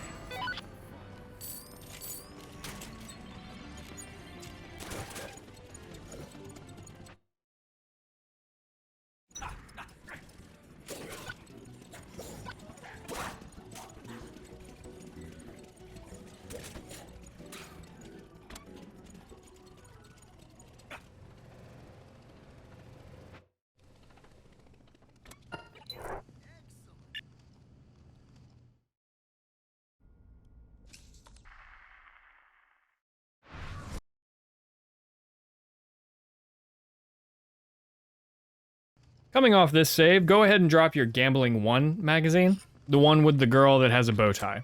I dropped Gambling 2, but 1 is much more convenient to pick back up later. And remember to swap out bats after having cleared the area for gambling. From there, we're heading back to One Little Duck Bingo for the leadership mag.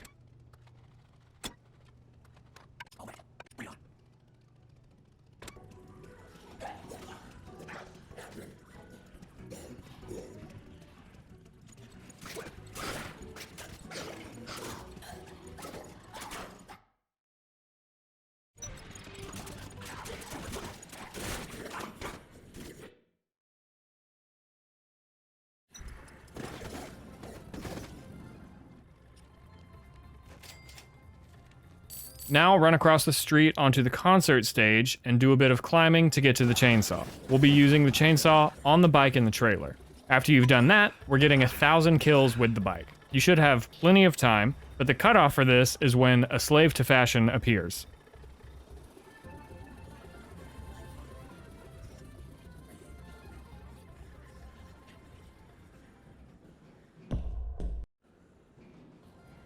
Gear up.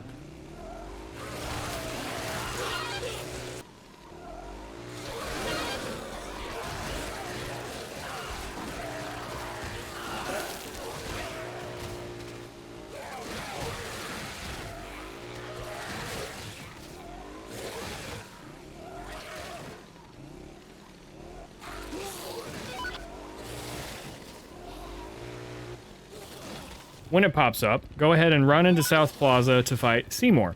We're using the classic strat again. Just charge him head on and beat him to death.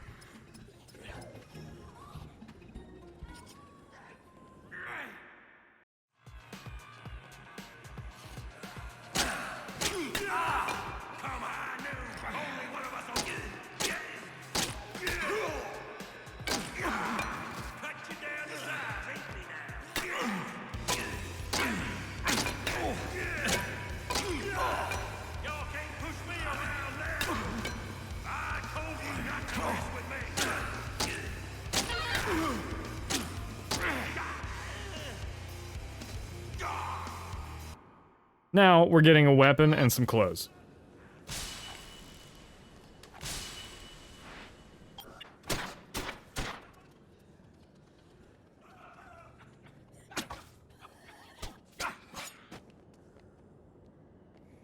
Yeah, smooth.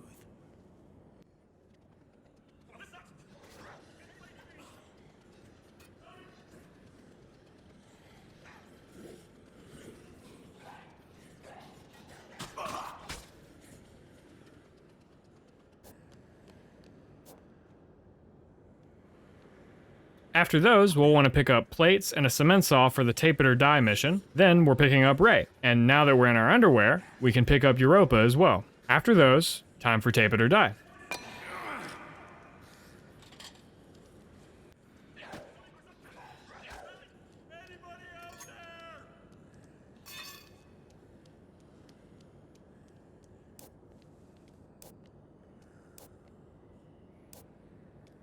Oh, wonderful.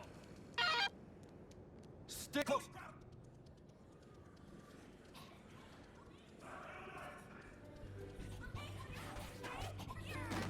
Stay right there.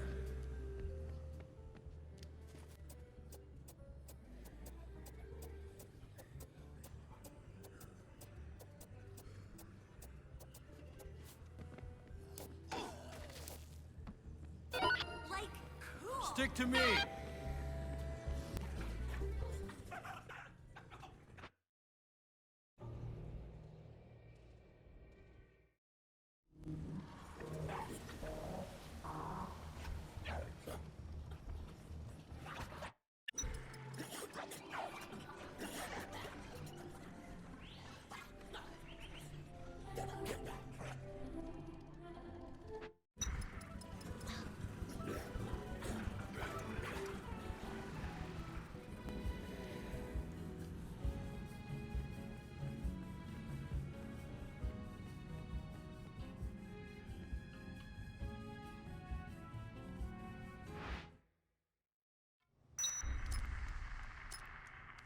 When you get down there, run to the very back for the last outfit. You'll unlock the dealer outfit if this was the last one and you've actually gotten all the outfits up to this point. If not, you're gonna have to find the one you missed. After that, talk to Wallace for a while, then give him the plates and cement saw. Then we're heading out. You can mess around with the plate launcher if you want, but it isn't necessary.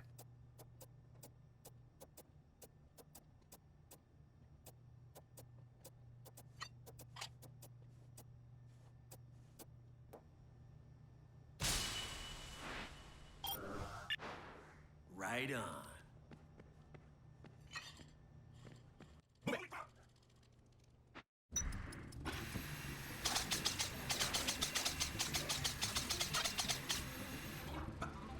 And we can stop at the grotto to stock up on 2 painkillers, as well as the LMG.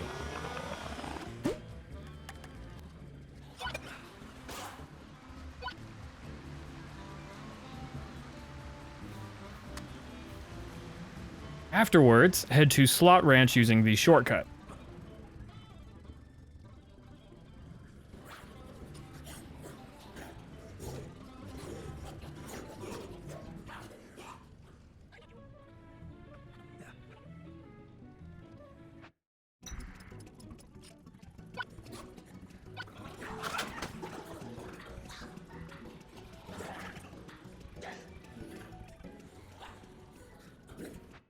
Once you get here, have them wait on the stage and do this whole shindig with Woodrow.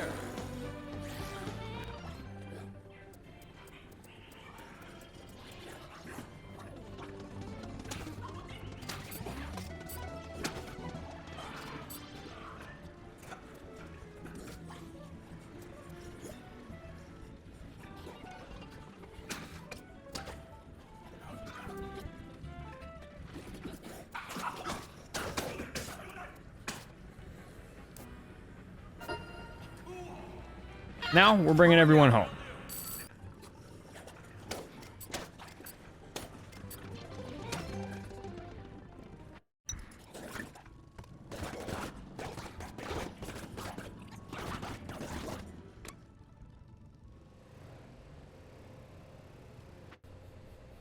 After you get back, go into the kitchen to give Jared another dose of Zombrex. That'll be a big XP boost.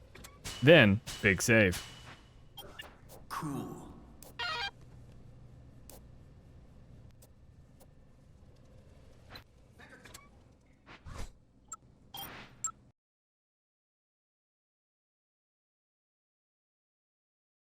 Coming off this save, restock your bats and head to the Modern Businessman for vodka and a tux. Don't use the vodka, we need it for survivors later on. I dropped the leadership magazine during the sped up portion of this, so it'll be difficult to notice, but go ahead and drop that too.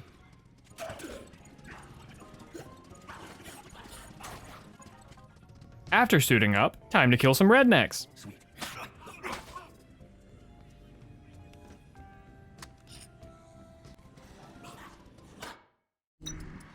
We're going for Big Earl first. Just charge him straight up like we always do. If you're almost dead with no food, run past him onto the roof of the diner. There's some food there, as well as a burger and a beer right next to where Earl is. Good to be right.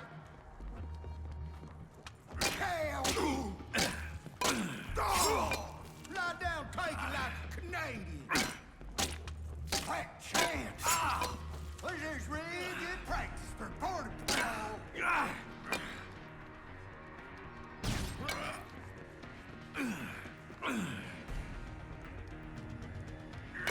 That's right.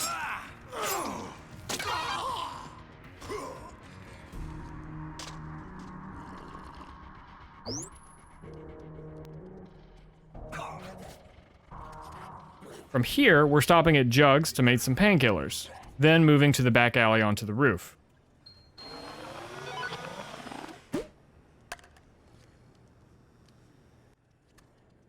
Now for Dietz, we're using the LMG. Just shoot him a whole bunch. It seems like psychos with guns take more damage from guns than psychos without, so there aren't many opportunities to take this route, but it's pretty satisfying. There was one instance where I stun-locked Dietz with the LMG and he never shot me, but I wasn't ever able to replicate it.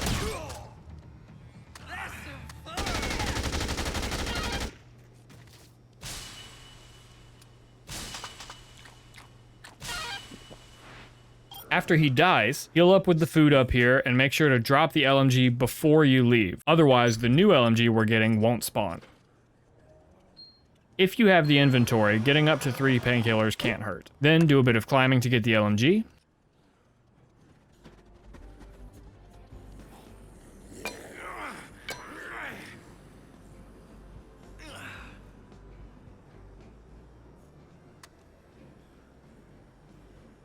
Now run to Psycho number 3 and just shoot him a bunch too.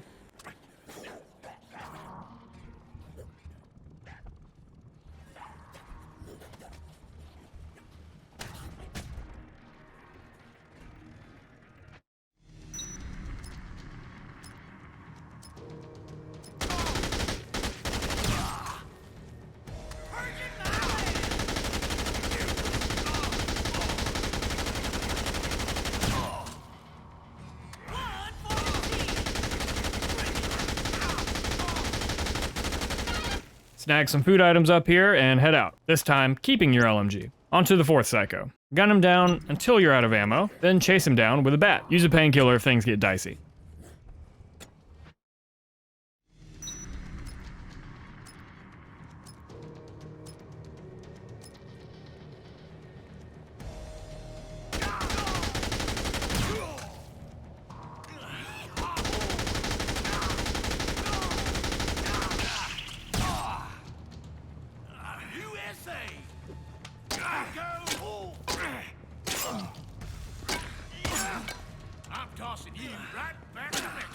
From here, we're heading to Shamrock to pick up Bill. He'll need $25,000 before he joins you, but that shouldn't be a problem for you.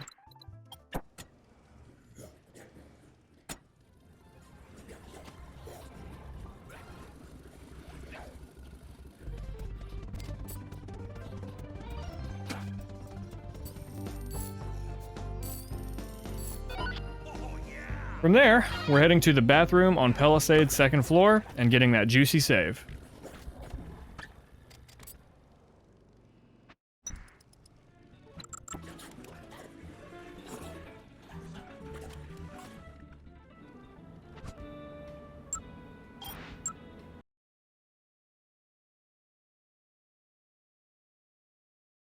This will be the first time in the run where you have to load a save in order to do everything. Coming from the bathroom, we're heading to the Clairot collection to get the funny painting. We'll need to buy it for $3,000 from Randolph, then turn around and slap it on a zombie right in front of Randolph's eyes. This should be your last novelty weapon, so if the achievement doesn't pop, now is the opportunity to run around and figure out what you missed. Once you do have the achievement, reload the save we just came from with Bill.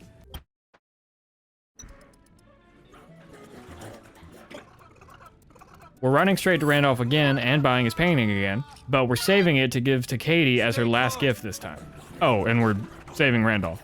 Time to head to the Slot Ranch stage, and we're stopping for the leadership mag on the way.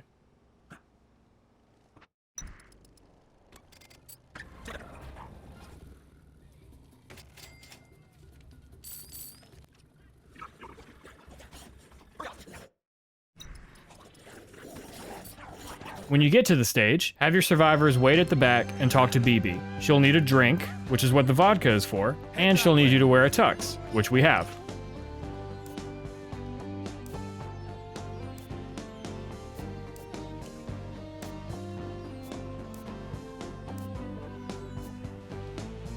After that, she wants you to gather a crowd, which is what the firecrackers in the back are for. Draw them in, then we're doing some button pressing.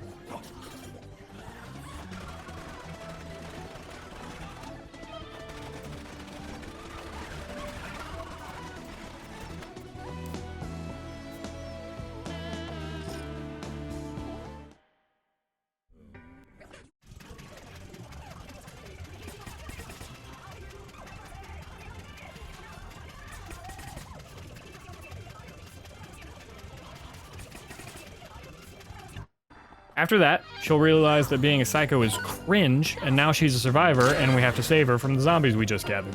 All the others join immediately after, and we'll need to talk to her to get her to join. Then we're having a stroll to Americana to pick up Dean.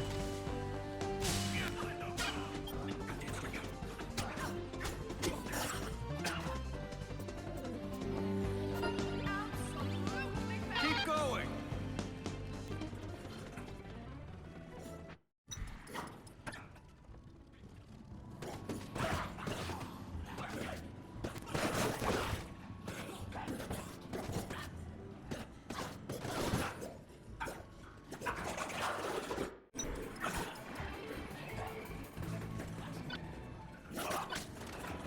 Just need to talk to him for a while, and he joins. Let's go.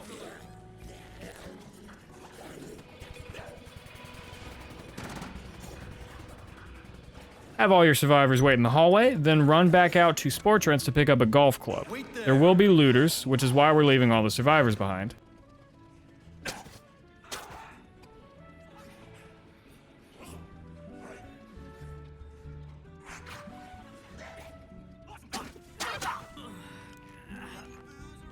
Now, we're taking the merry band home.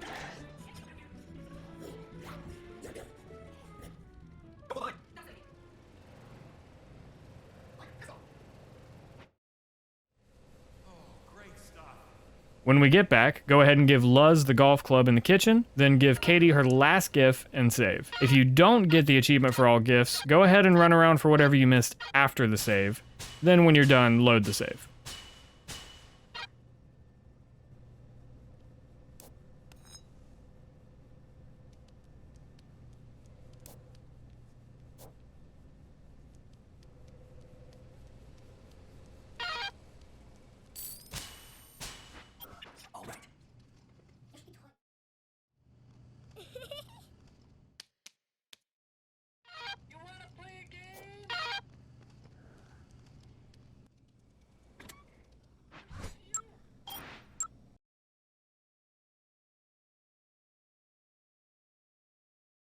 From here, we're heading out to pick up Gambling 1.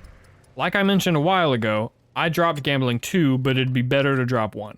So you'll see me run over to Palisades to pick up the mag I dropped, but you should be running to Ragazines on the second floor of Royal Flush. Whichever place you went, afterwards, we're heading back to Slot Ranch for some good old-fashioned gambling. We're going to be doing that until we get the radio call for Case 5-1. Once we get the call, head back to the safe house and head to the roof.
Now, we're just heading back down for a save.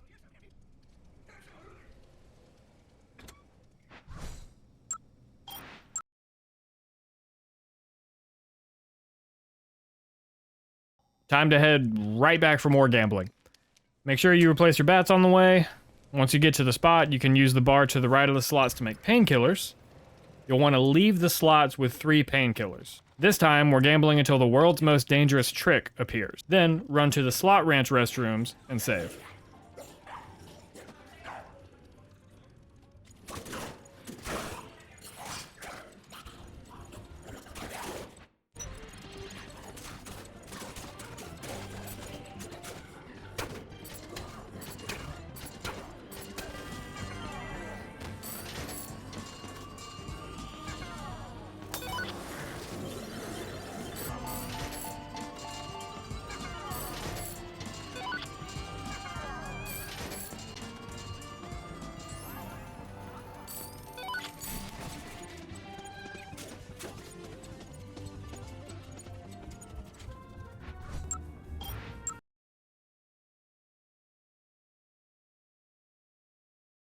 From the bathrooms, we need to head over to the Hot Excite-O-Rama to talk to a couple comedians. They're both sad because they think they're funny and didn't get a trophy about it. Give one of them the trophy and they'll both join. Before you do that though, make sure you use it as a weapon outside. I'd recommend you give it to Walter and pay Royce the $5,000 as consolation. Doing it the other way around has Walter cry the whole way, which is annoying.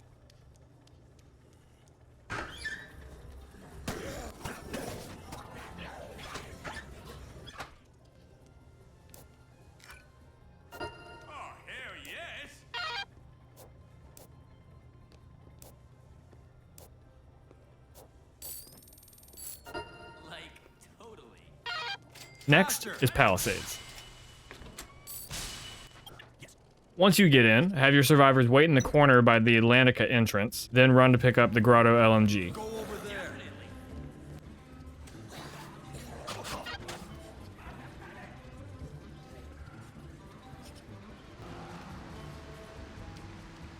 Then jump up on the slots and have a very lengthy conversation with Andy. If you leave him at any time after you start talking to him, he will kill himself. That shouldn't be a factor since no zombies can get you up here, so you can't be interrupted.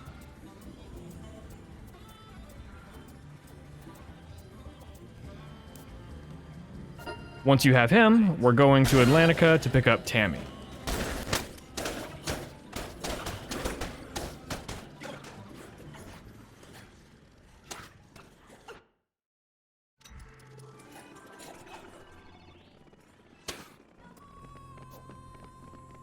Move that way.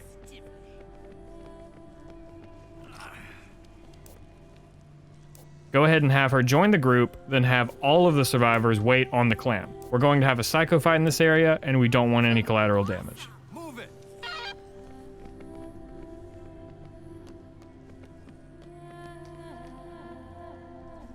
Now, it's the Magician Psychos fight. As soon as the fight starts, charge Roger and start swinging. He's not the one we'll be focusing first, but if you do this, you can get lucky, like me, and get a couple hits on both of them simultaneously. After that, just beat down Reed. If you get near death, jump in the water and use a painkiller. After Reed, chase down Roger. Once both are dead, you'll spawn on the stage with the Magician Sword at your feet. Make sure you use it before moving on.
Even if you have the leadership mag here, you'll need to carry Tammy around due to her being stuck in the costume. While we're in Atlantica, we can swing by Ciparello's and restock our painkillers. Double whiskey or double beer. I only made one because of inventory needs later, but if you have 11 slots, you can make 2.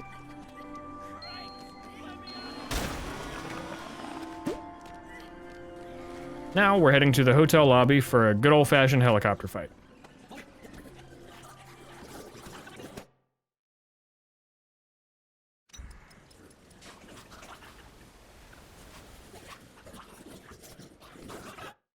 As soon as you enter the lobby, set Tammy down at the wall to your right by the entrance, then have the rest of them wait there too. Then use the LMG to mow down the mercenaries, not forgetting about the one that comes out of the elevator.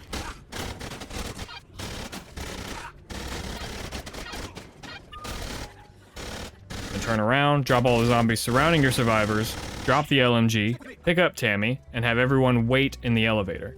The last thing to do before we go up is use the military case as a weapon, which is, coincidentally, our last melee weapon. I seriously pray you get the achievement here, because searching for the one melee weapon you missed is a torment of the soul. If you did miss something, don't try to find it until after the next save. Otherwise, you'll have to redo everything in this section of the run up to this point. Anyways, up to the elevator to the boss fight. After the cutscene, you and your compatriots will spawn by the crane, pick up Tammy, and run everyone to this back corner. Set Tammy down and have everyone wait there as well. They're not participating in this fight. You'll want to pick up 4 items at a time, which will mostly be these spotlights. When the light on the crane is green, go interact with it, and throw your 4 items at the helicopter. Then restock, do some dodging until the light turns green again, rinse and repeat.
And this is my favorite part of the whole run. I'm so glad I discovered this.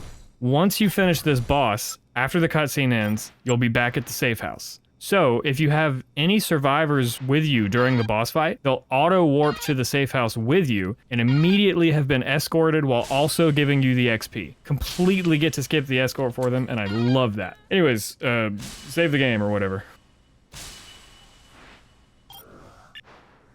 Right on.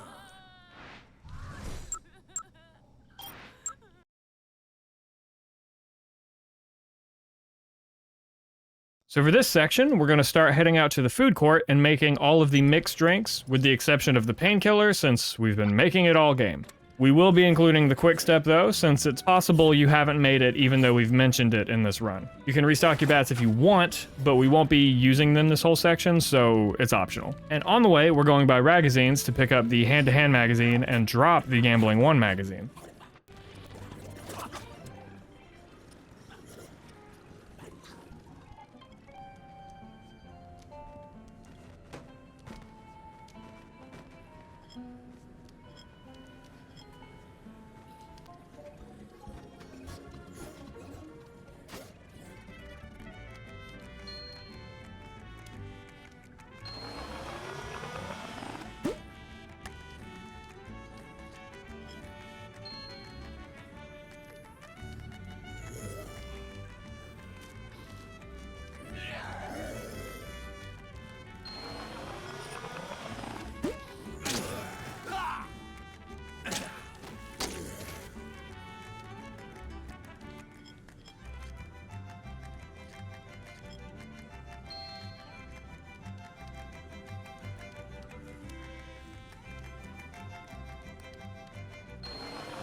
Now that we've got all those juices made and in our system, we're making a run to the hotel lobby.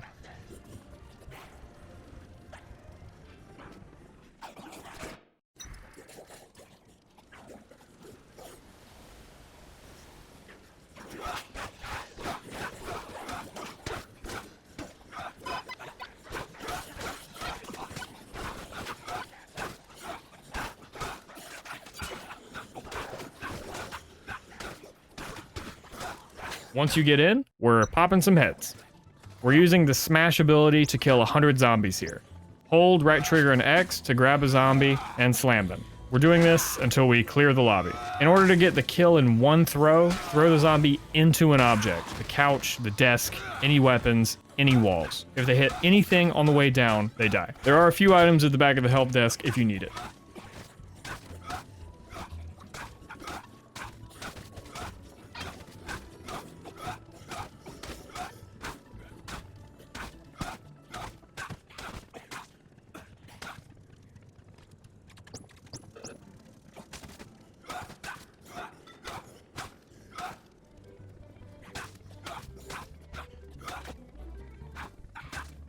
After you've cleared the lobby, use the elevator to talk to a survivor who will tell you about her daughter, and she won't join you unless you bring her daughter back. Then, head back down to clear the lobby again using the smash ability. You should get the achievement here, but if not, we'll be in the lobby 2 more times very soon, so it's not a problem. Whenever you do get the achievement, drop the hand-to-hand magazine.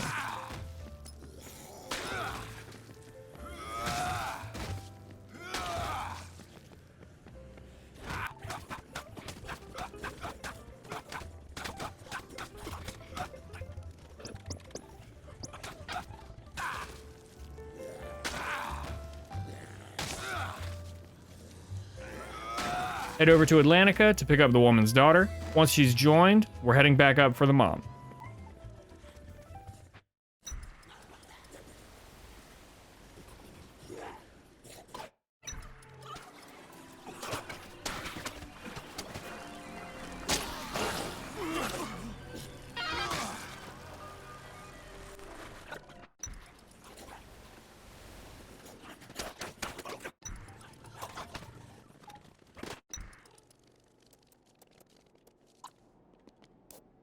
You were too kind. Sweet. With both in tow, we're heading to the Claro collection in Palisades. You can take the shortcut or cut through Atlantica. Neither seems much faster than the other, but I took the shortcut. Once we're at Claro, pick up a piece art. You only need 1, but pick up 2 to be safe.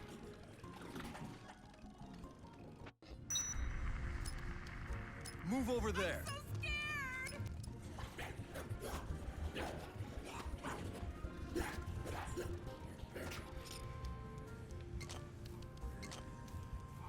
Now, heading back to the safe house.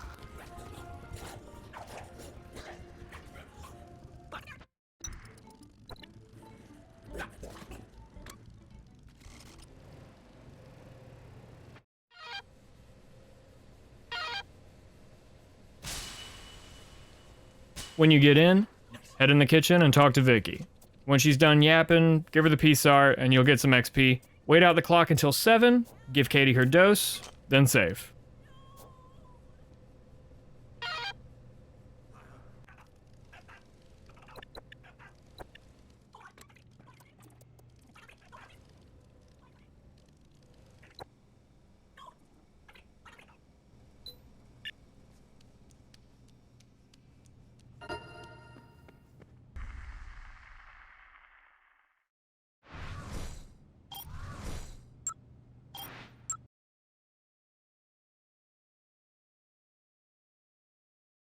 Coming off this save, we still don't need to replenish our bats, so long as you have one. We're going to be doing more gambling after a quick achievement at Ye Olde Toy Box. Once you get to the store, we're getting 10 lizard masks to put on zombies at the same time. Very straightforward since you have an infinite supply of masks. Once you're done, buy Zombrex at the pawn shop, pick up gambling 1, then we're gambling until you get the radio call for case 6-1.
Head back, watch some cutscenes, and save.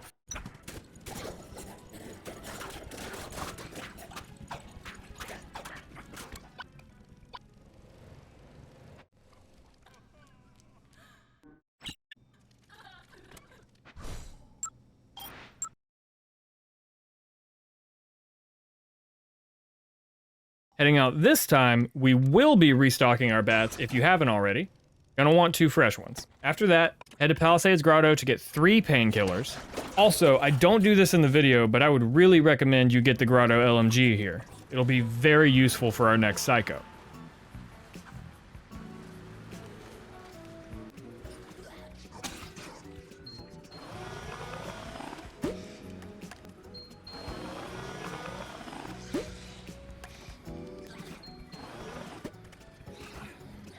After that, go to Coconuts to get the Tape It or Die crew, then head upstairs and back to the safe house through the shortcut. Yes! Like, totally. Love it.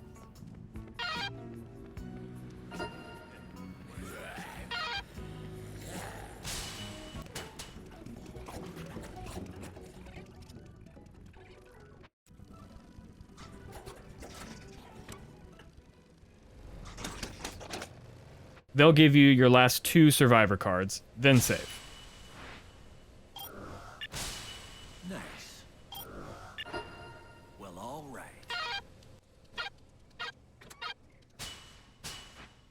Cool.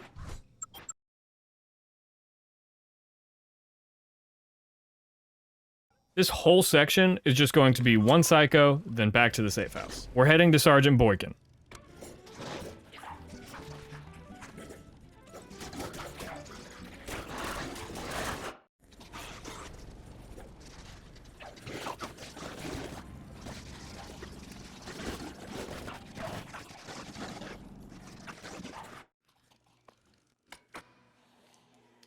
There are 2 real differences in this fight as opposed to the others. You'll need to do a bit of sneaking to get close to him, and his knockdown attack is annoying as fuck. I also realized when I picked up the assault rifle during this fight that he takes extra damage from guns, which is why I suggested you pick up that LMG even though I didn't. And since I didn't, you have to watch me painfully struggle on this fight.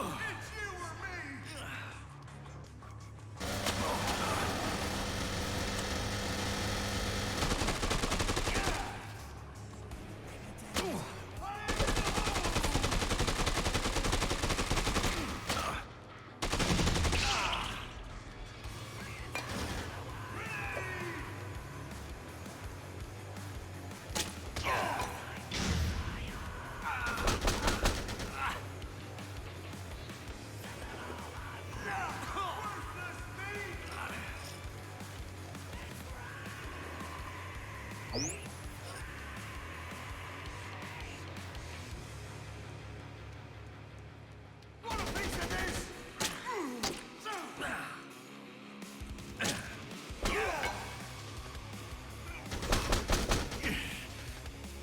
Oh yeah, this one's new. Eat dirt.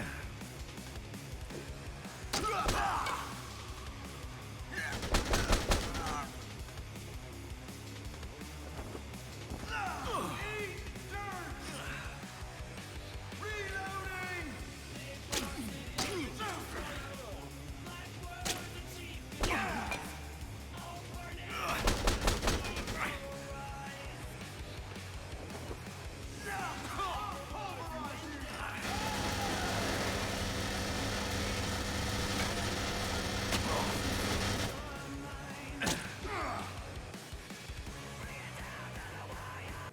After that, escort Rebecca back to the safe house.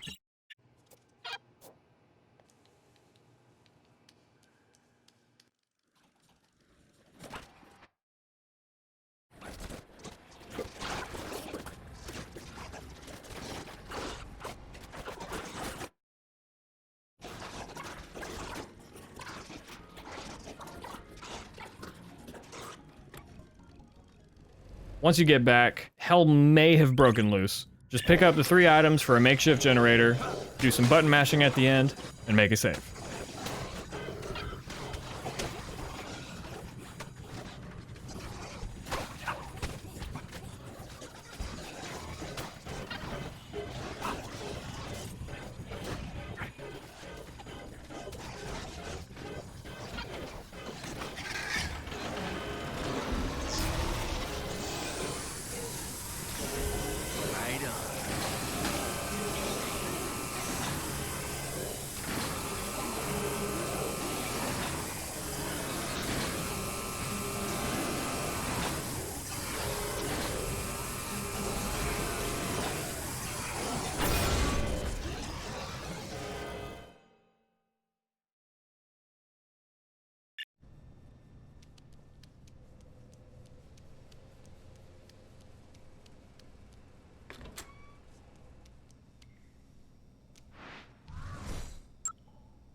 Heading out this time, restock your bats, then we're going to the slot ranch back room for the bike magazine.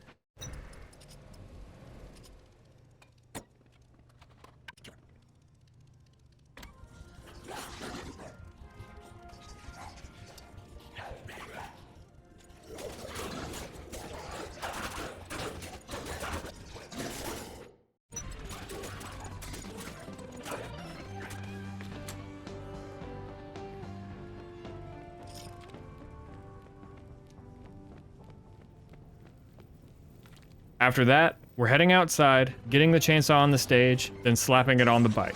And we're gonna be here until we get 1,000 special infected kills. Generally, just driving up and down the strip is good, but every now and again you do see a pretty dense cluster of them, so you should probably focus that.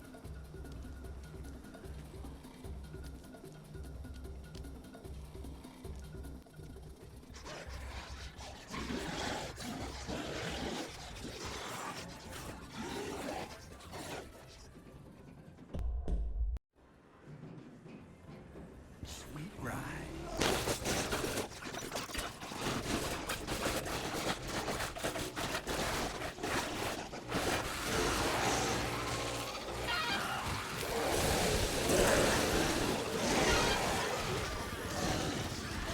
Once you've got that all done, we're going to Fortune Park to pick up 2 survivors. You can't have them join while you have a gun in your inventory, so make sure you drop any beforehand. After you get them, grab Matthew and walk both of them back to the safe house.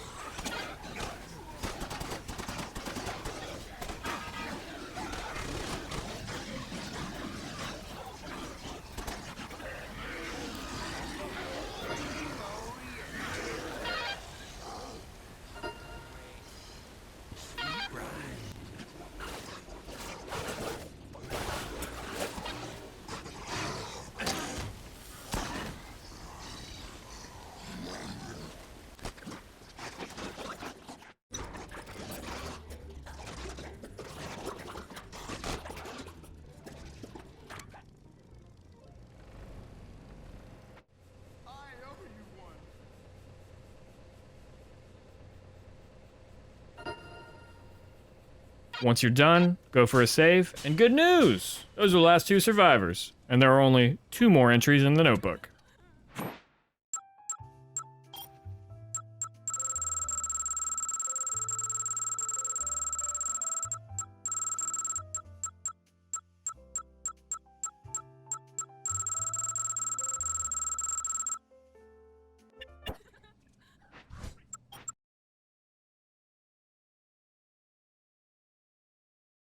Now is a good time to drop all magazines. There are no more survivors to save, and while there is an opportunity to gamble later, I think it's much more irritating while the special infected are out. If you didn't get to 6.2 million by now, like I didn't, we'll just finish it on another campaign. We're restocking bats, heading out to the LMG on the strip, then going to the secret lab underground.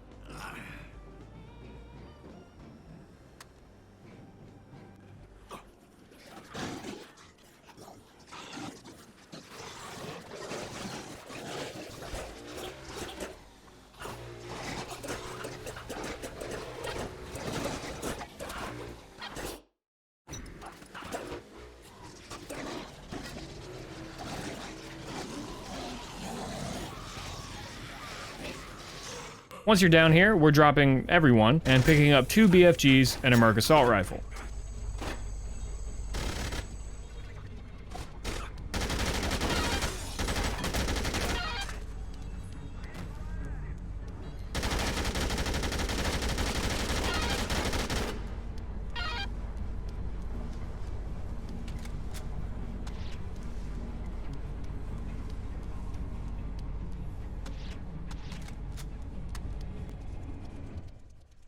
Use the LMG for the 2 scientists, which are the last 2 entries in the notebook.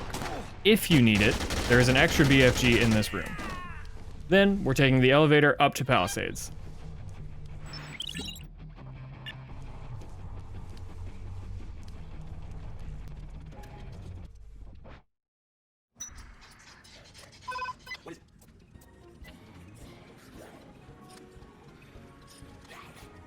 Use one of the 2 BFGs you have as your last firearm you need.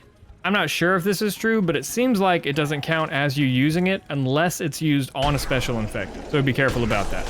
As always, if you don't get the achievement now, just follow through into the next save. After the save, run around and recollect all the firearms until you have it, then reload. Now for this part, we're collecting all the parts for a couple combo weapons, which is what the other BFG and Merc rifle are for. We're snagging 4 orange juice to make 2 nectar here. Once they're made, immediately drink 1 and get the queen that spawns.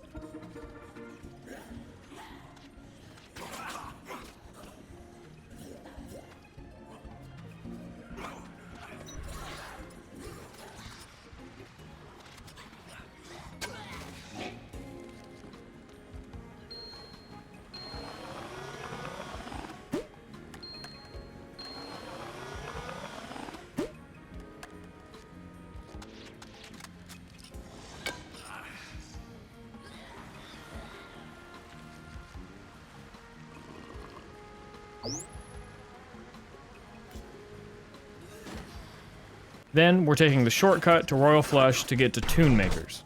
We're picking up the wheelchair and a battery there.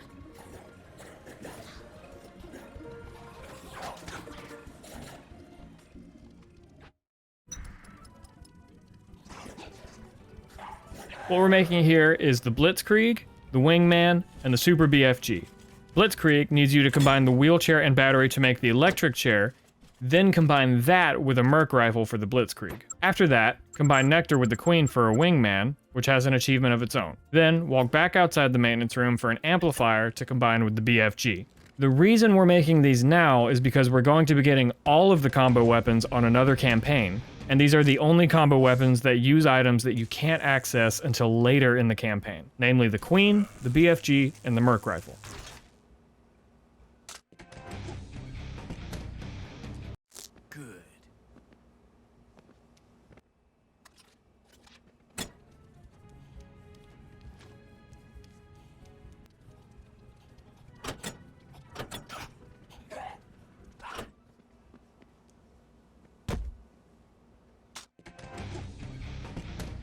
Just like Mom used to make.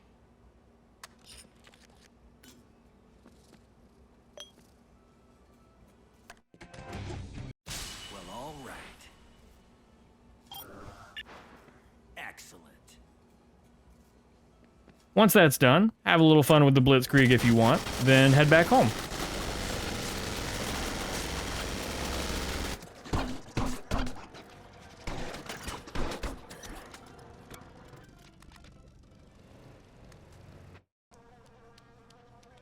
Once you get in the safe house, Rebecca will eat shit, then save the game.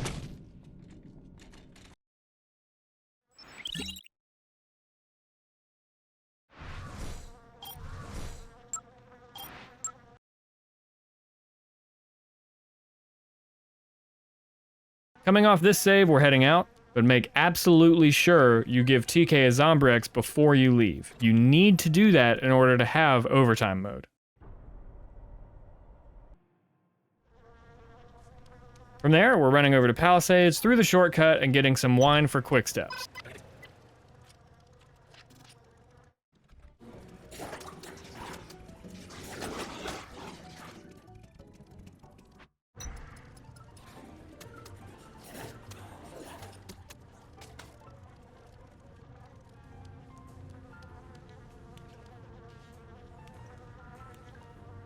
Make them at the grotto, then head back to Royal Flush to get MMA gloves and boxing gloves, as well as the Bowie knife nearby and the box of nails in the maintenance room.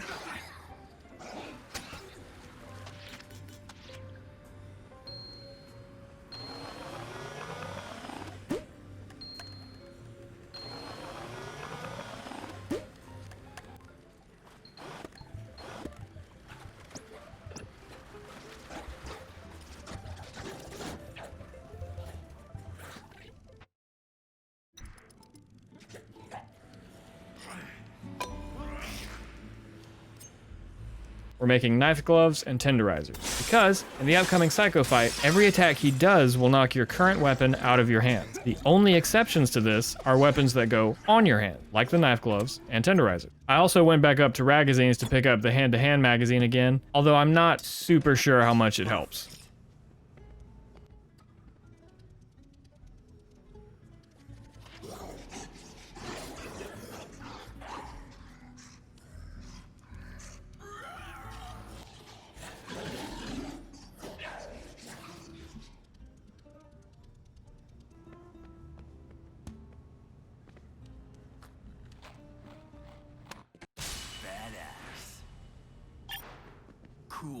Then head over to Yucatan and make a quick save in the Yucatan bathrooms by the elevators in case the fight doesn't go well. Then take the elevator.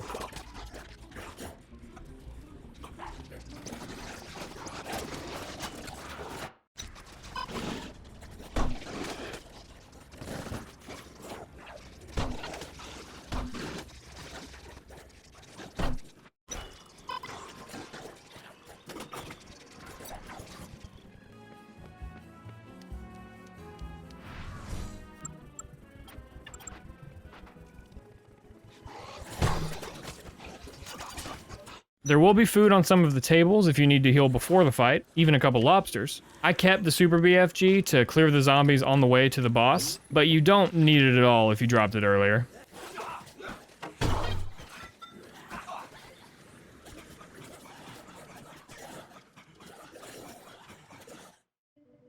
The only real thing is to try and make sure there's enough of the arena behind you while attacking him. This limits the amount of times you'll get knocked off. He seems to have a very high, or 100% chance to dodge jump kicks, so they're basically useless.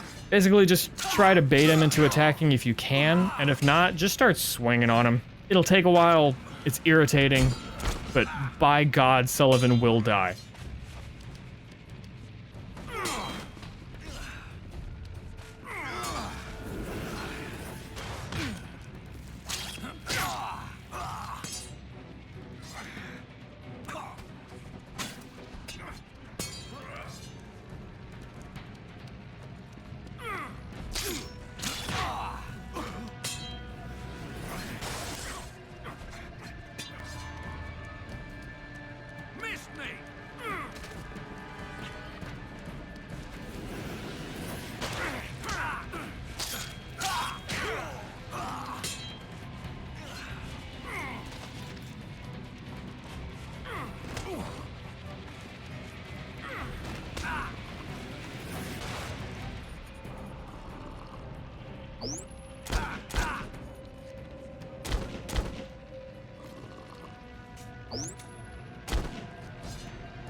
After Sullivan eats shit, make your last save in this playthrough.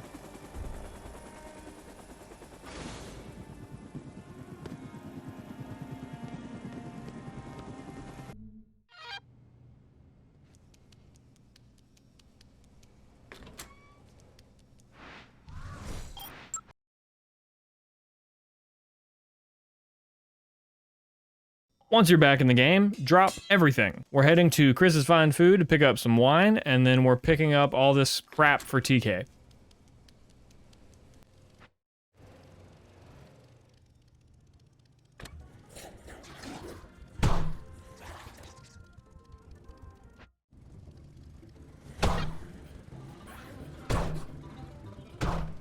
I went overboard and filled my inventory with wine, but just getting 6, enough for 3 quick steps, is fine.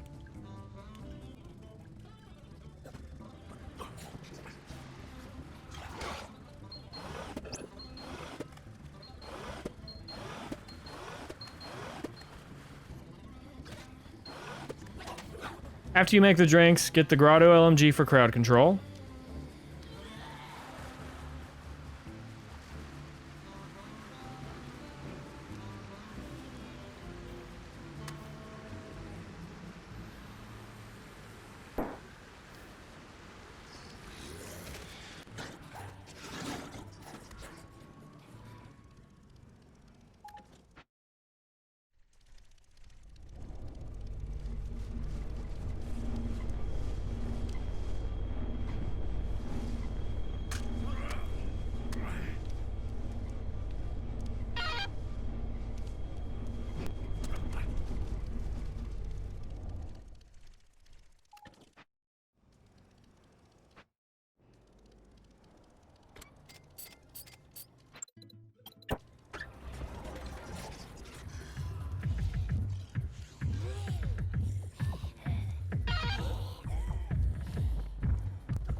Once you get around here, stop by the bar at Lowy Wowie to pick up the Juice Boost mag.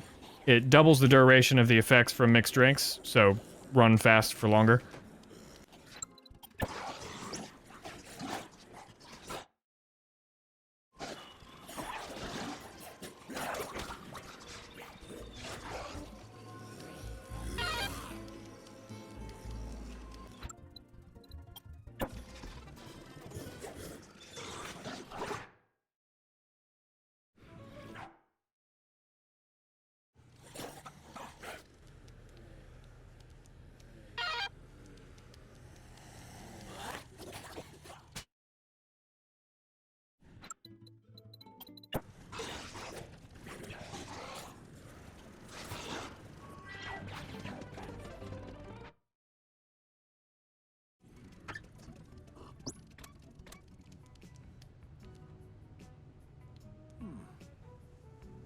Nice.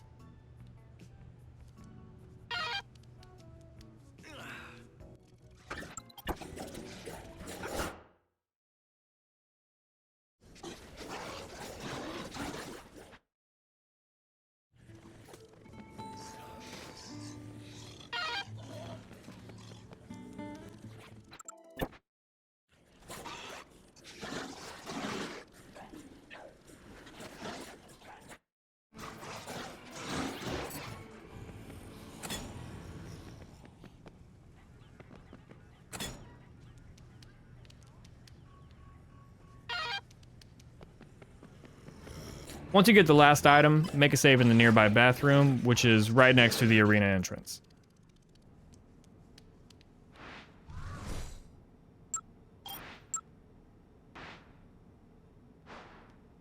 Now, we're doing the last fight. No need to worry about your inventory coming into this fight. You'll lose everything before the fight starts.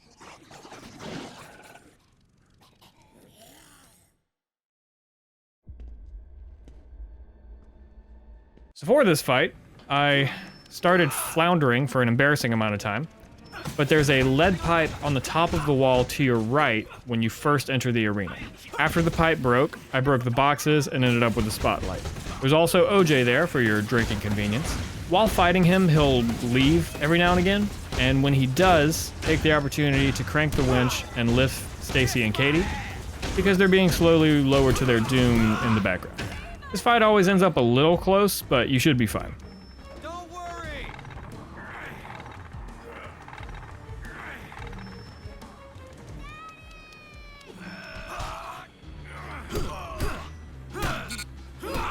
Watch you bleed.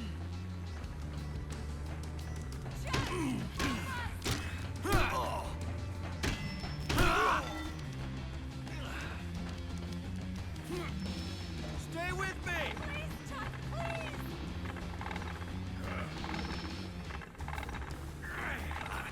Hang on.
And that's it.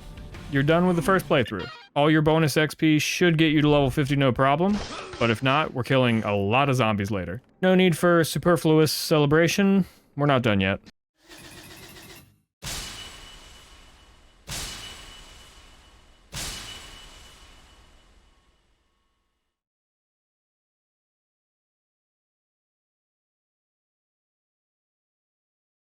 Go ahead and restart the story on the most recent save, so we can run around with the level 50 Chuck. What we're doing here is getting 1 spiked bat, the hand-to-hand magazine, and all 3 gambling magazines. I also got the Zombrex because I'm a good father, but you don't have to do that. We will be starting a later part of this section at the safe house though, so why not, right? Nice.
After I got all the mags, I got 2 wine for a quick step, but that was just to get to the slots quicker.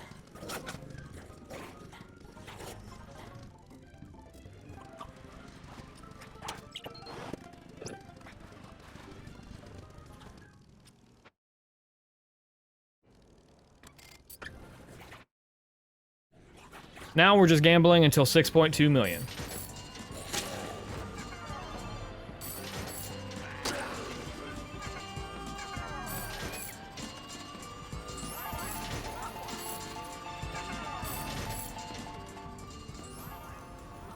Once you have all your money, you can drop the gambling mags, then run back to the safe house for the beginning of the next part, Zombrex or not.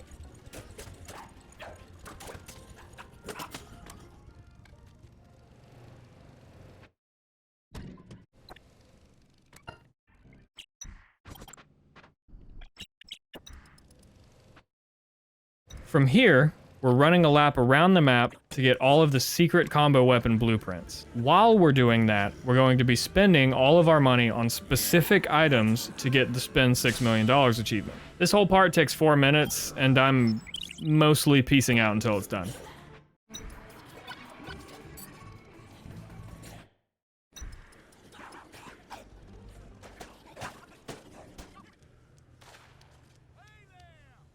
There's an idea. Perfect.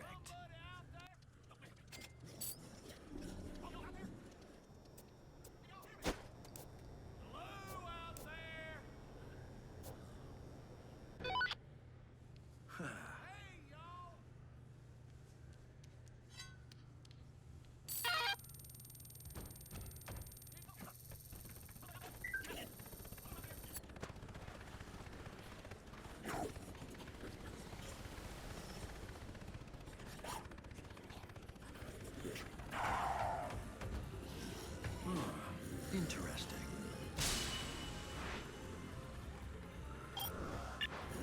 Damn straight.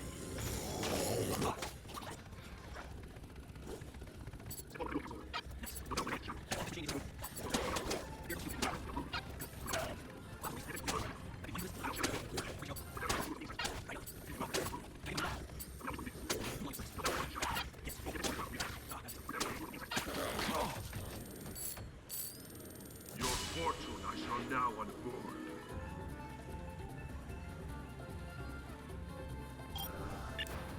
All right.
There's an idea. Good.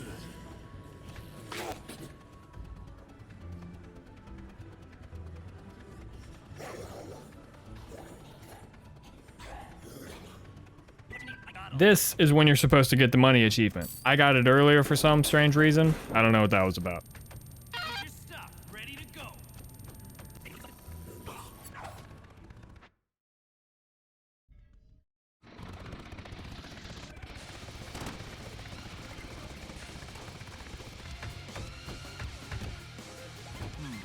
Just need the parts. Sweet.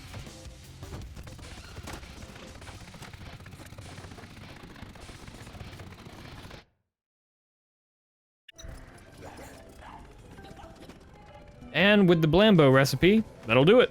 With all that done, head to the Palisades bathroom on the second floor, getting 10 wine on the way, then save. Damn straight.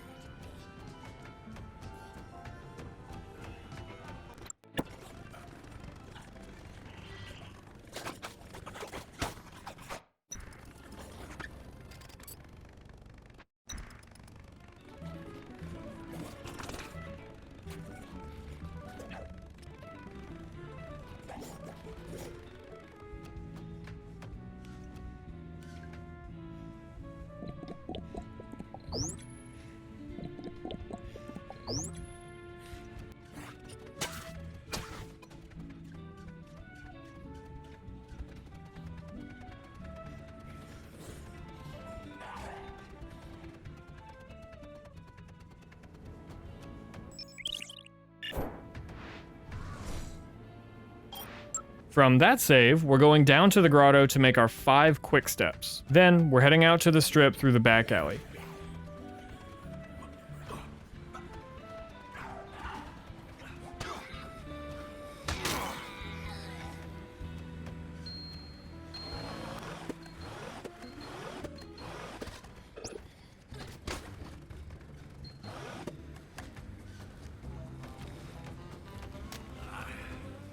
Here's the second best part of the run, doing elbow drops until we kill 1,000 zombies with our bare hands. A lot of fun. You may have noticed that I have an extra magazine in my inventory. It's the Juice Boost mag that doubles the length of mixed drink effects. You'll definitely want it. Just remember it's at Lowy Wowie on the bar, out on the patio. So for this achievement, you can use any hand-to-hand ability you want for these kills, but as far as I'm concerned, the elbow drop is by far the fastest. Considering you can do it as soon as you leave the ground and you stand up much faster than the drop kick, it doesn't seem like you can kill more than 5 at a time, but that's a pretty good rate. Just keep going and use the quick steps to stay alive until you run out, because any hand-to-hand attacks are basically guaranteed to get you hit at least some of the time. When you're almost out, start making your way towards Jug's Bar and Grill. When you do run out, go in there and make 4 painkillers. For me, I finished exactly when Case 1 expired, if you want a vague idea of how long this will take.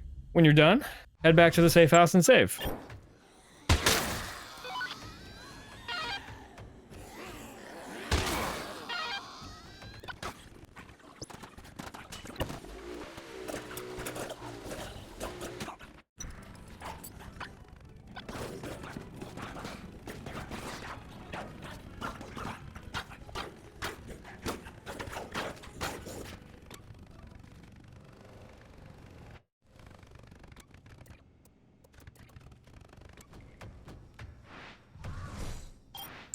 On this section, we're taking a big route around the map, making all of the combo weapons. Just remember that we're not making the Spiked Bat, Super BFG, Blitzkrieg, or Wingman, because we've already made all of those. You're going to be making a lot of weapons, so you'll obviously have to drop most of them. I'd recommend you hang on to the Power Guitar, Defiler, and Boomstick, just for crowd control, but that's about it. And maybe the Beer Hat if you need the health. Anyway, that's all I've got to say for this section. See you on the other side.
Let's do this.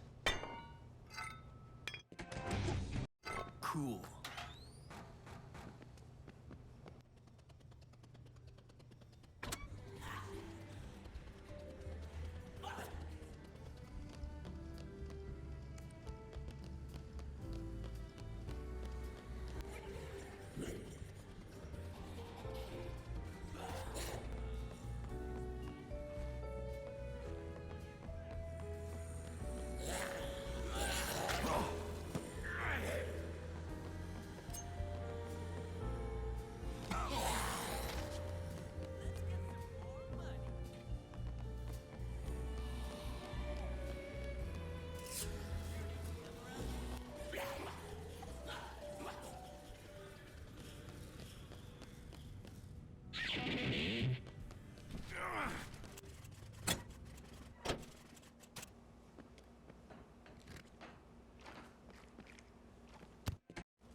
Just like home music. Yeah. It's perfect.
kick some ass.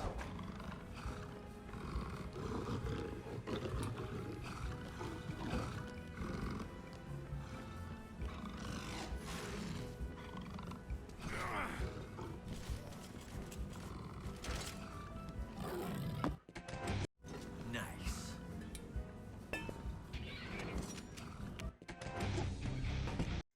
Damn right.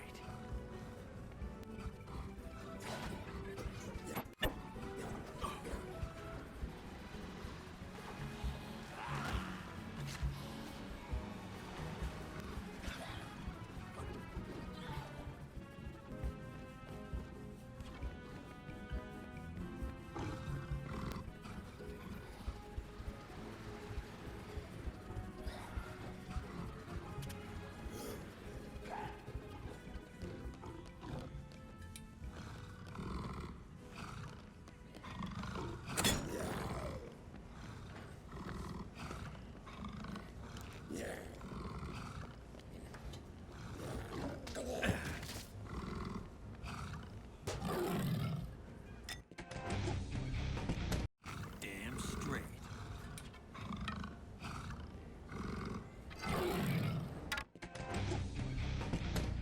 Just like Mom used to make. Excellent. Cool.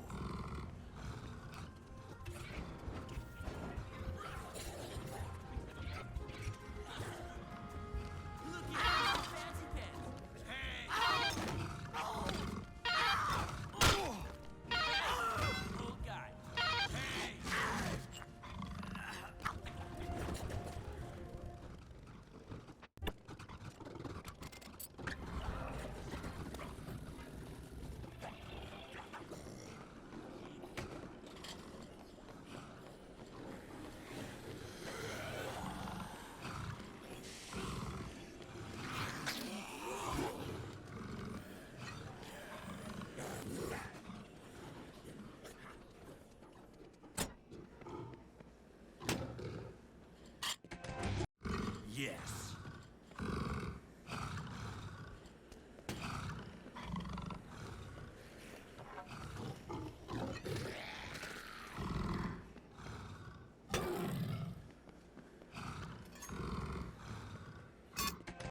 Badass.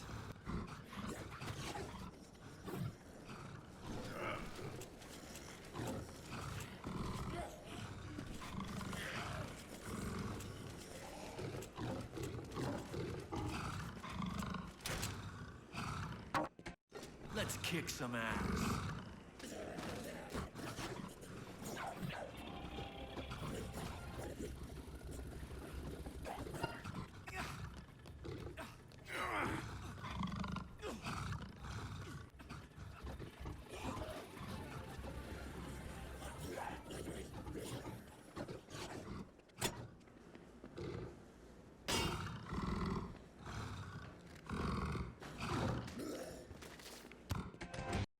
Yes.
With all of that out of the way, that's one more achievement done. Now, we're going to be restarting the story one more time on the same save, because we need that SUV we just bought. We're getting 72,000 zombie kills. This took me somewhere between 60 to 65 in-game hours to do this. You'll just need to stop at Benny Jack's Barbecue for the driving magazine, then head out to Shamrock Casino and get in the SUV. You've got a lot of driving ahead of you. A little less than 6 real hours.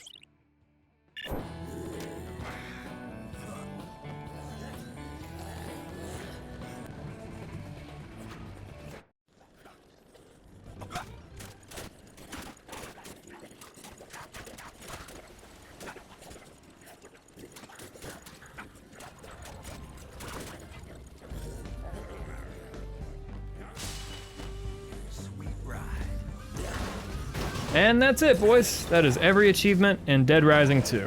Thank you so much for watching. I hope you enjoyed. I hope this was helpful. If there's anything I managed to miss or anything that I didn't explain quite well enough, or if you just want to sing my praise, I'll take that too.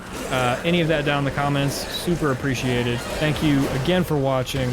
Also subscribe, that's the most important thing in the world. I don't think I'm a real person unless you subscribe. Bye.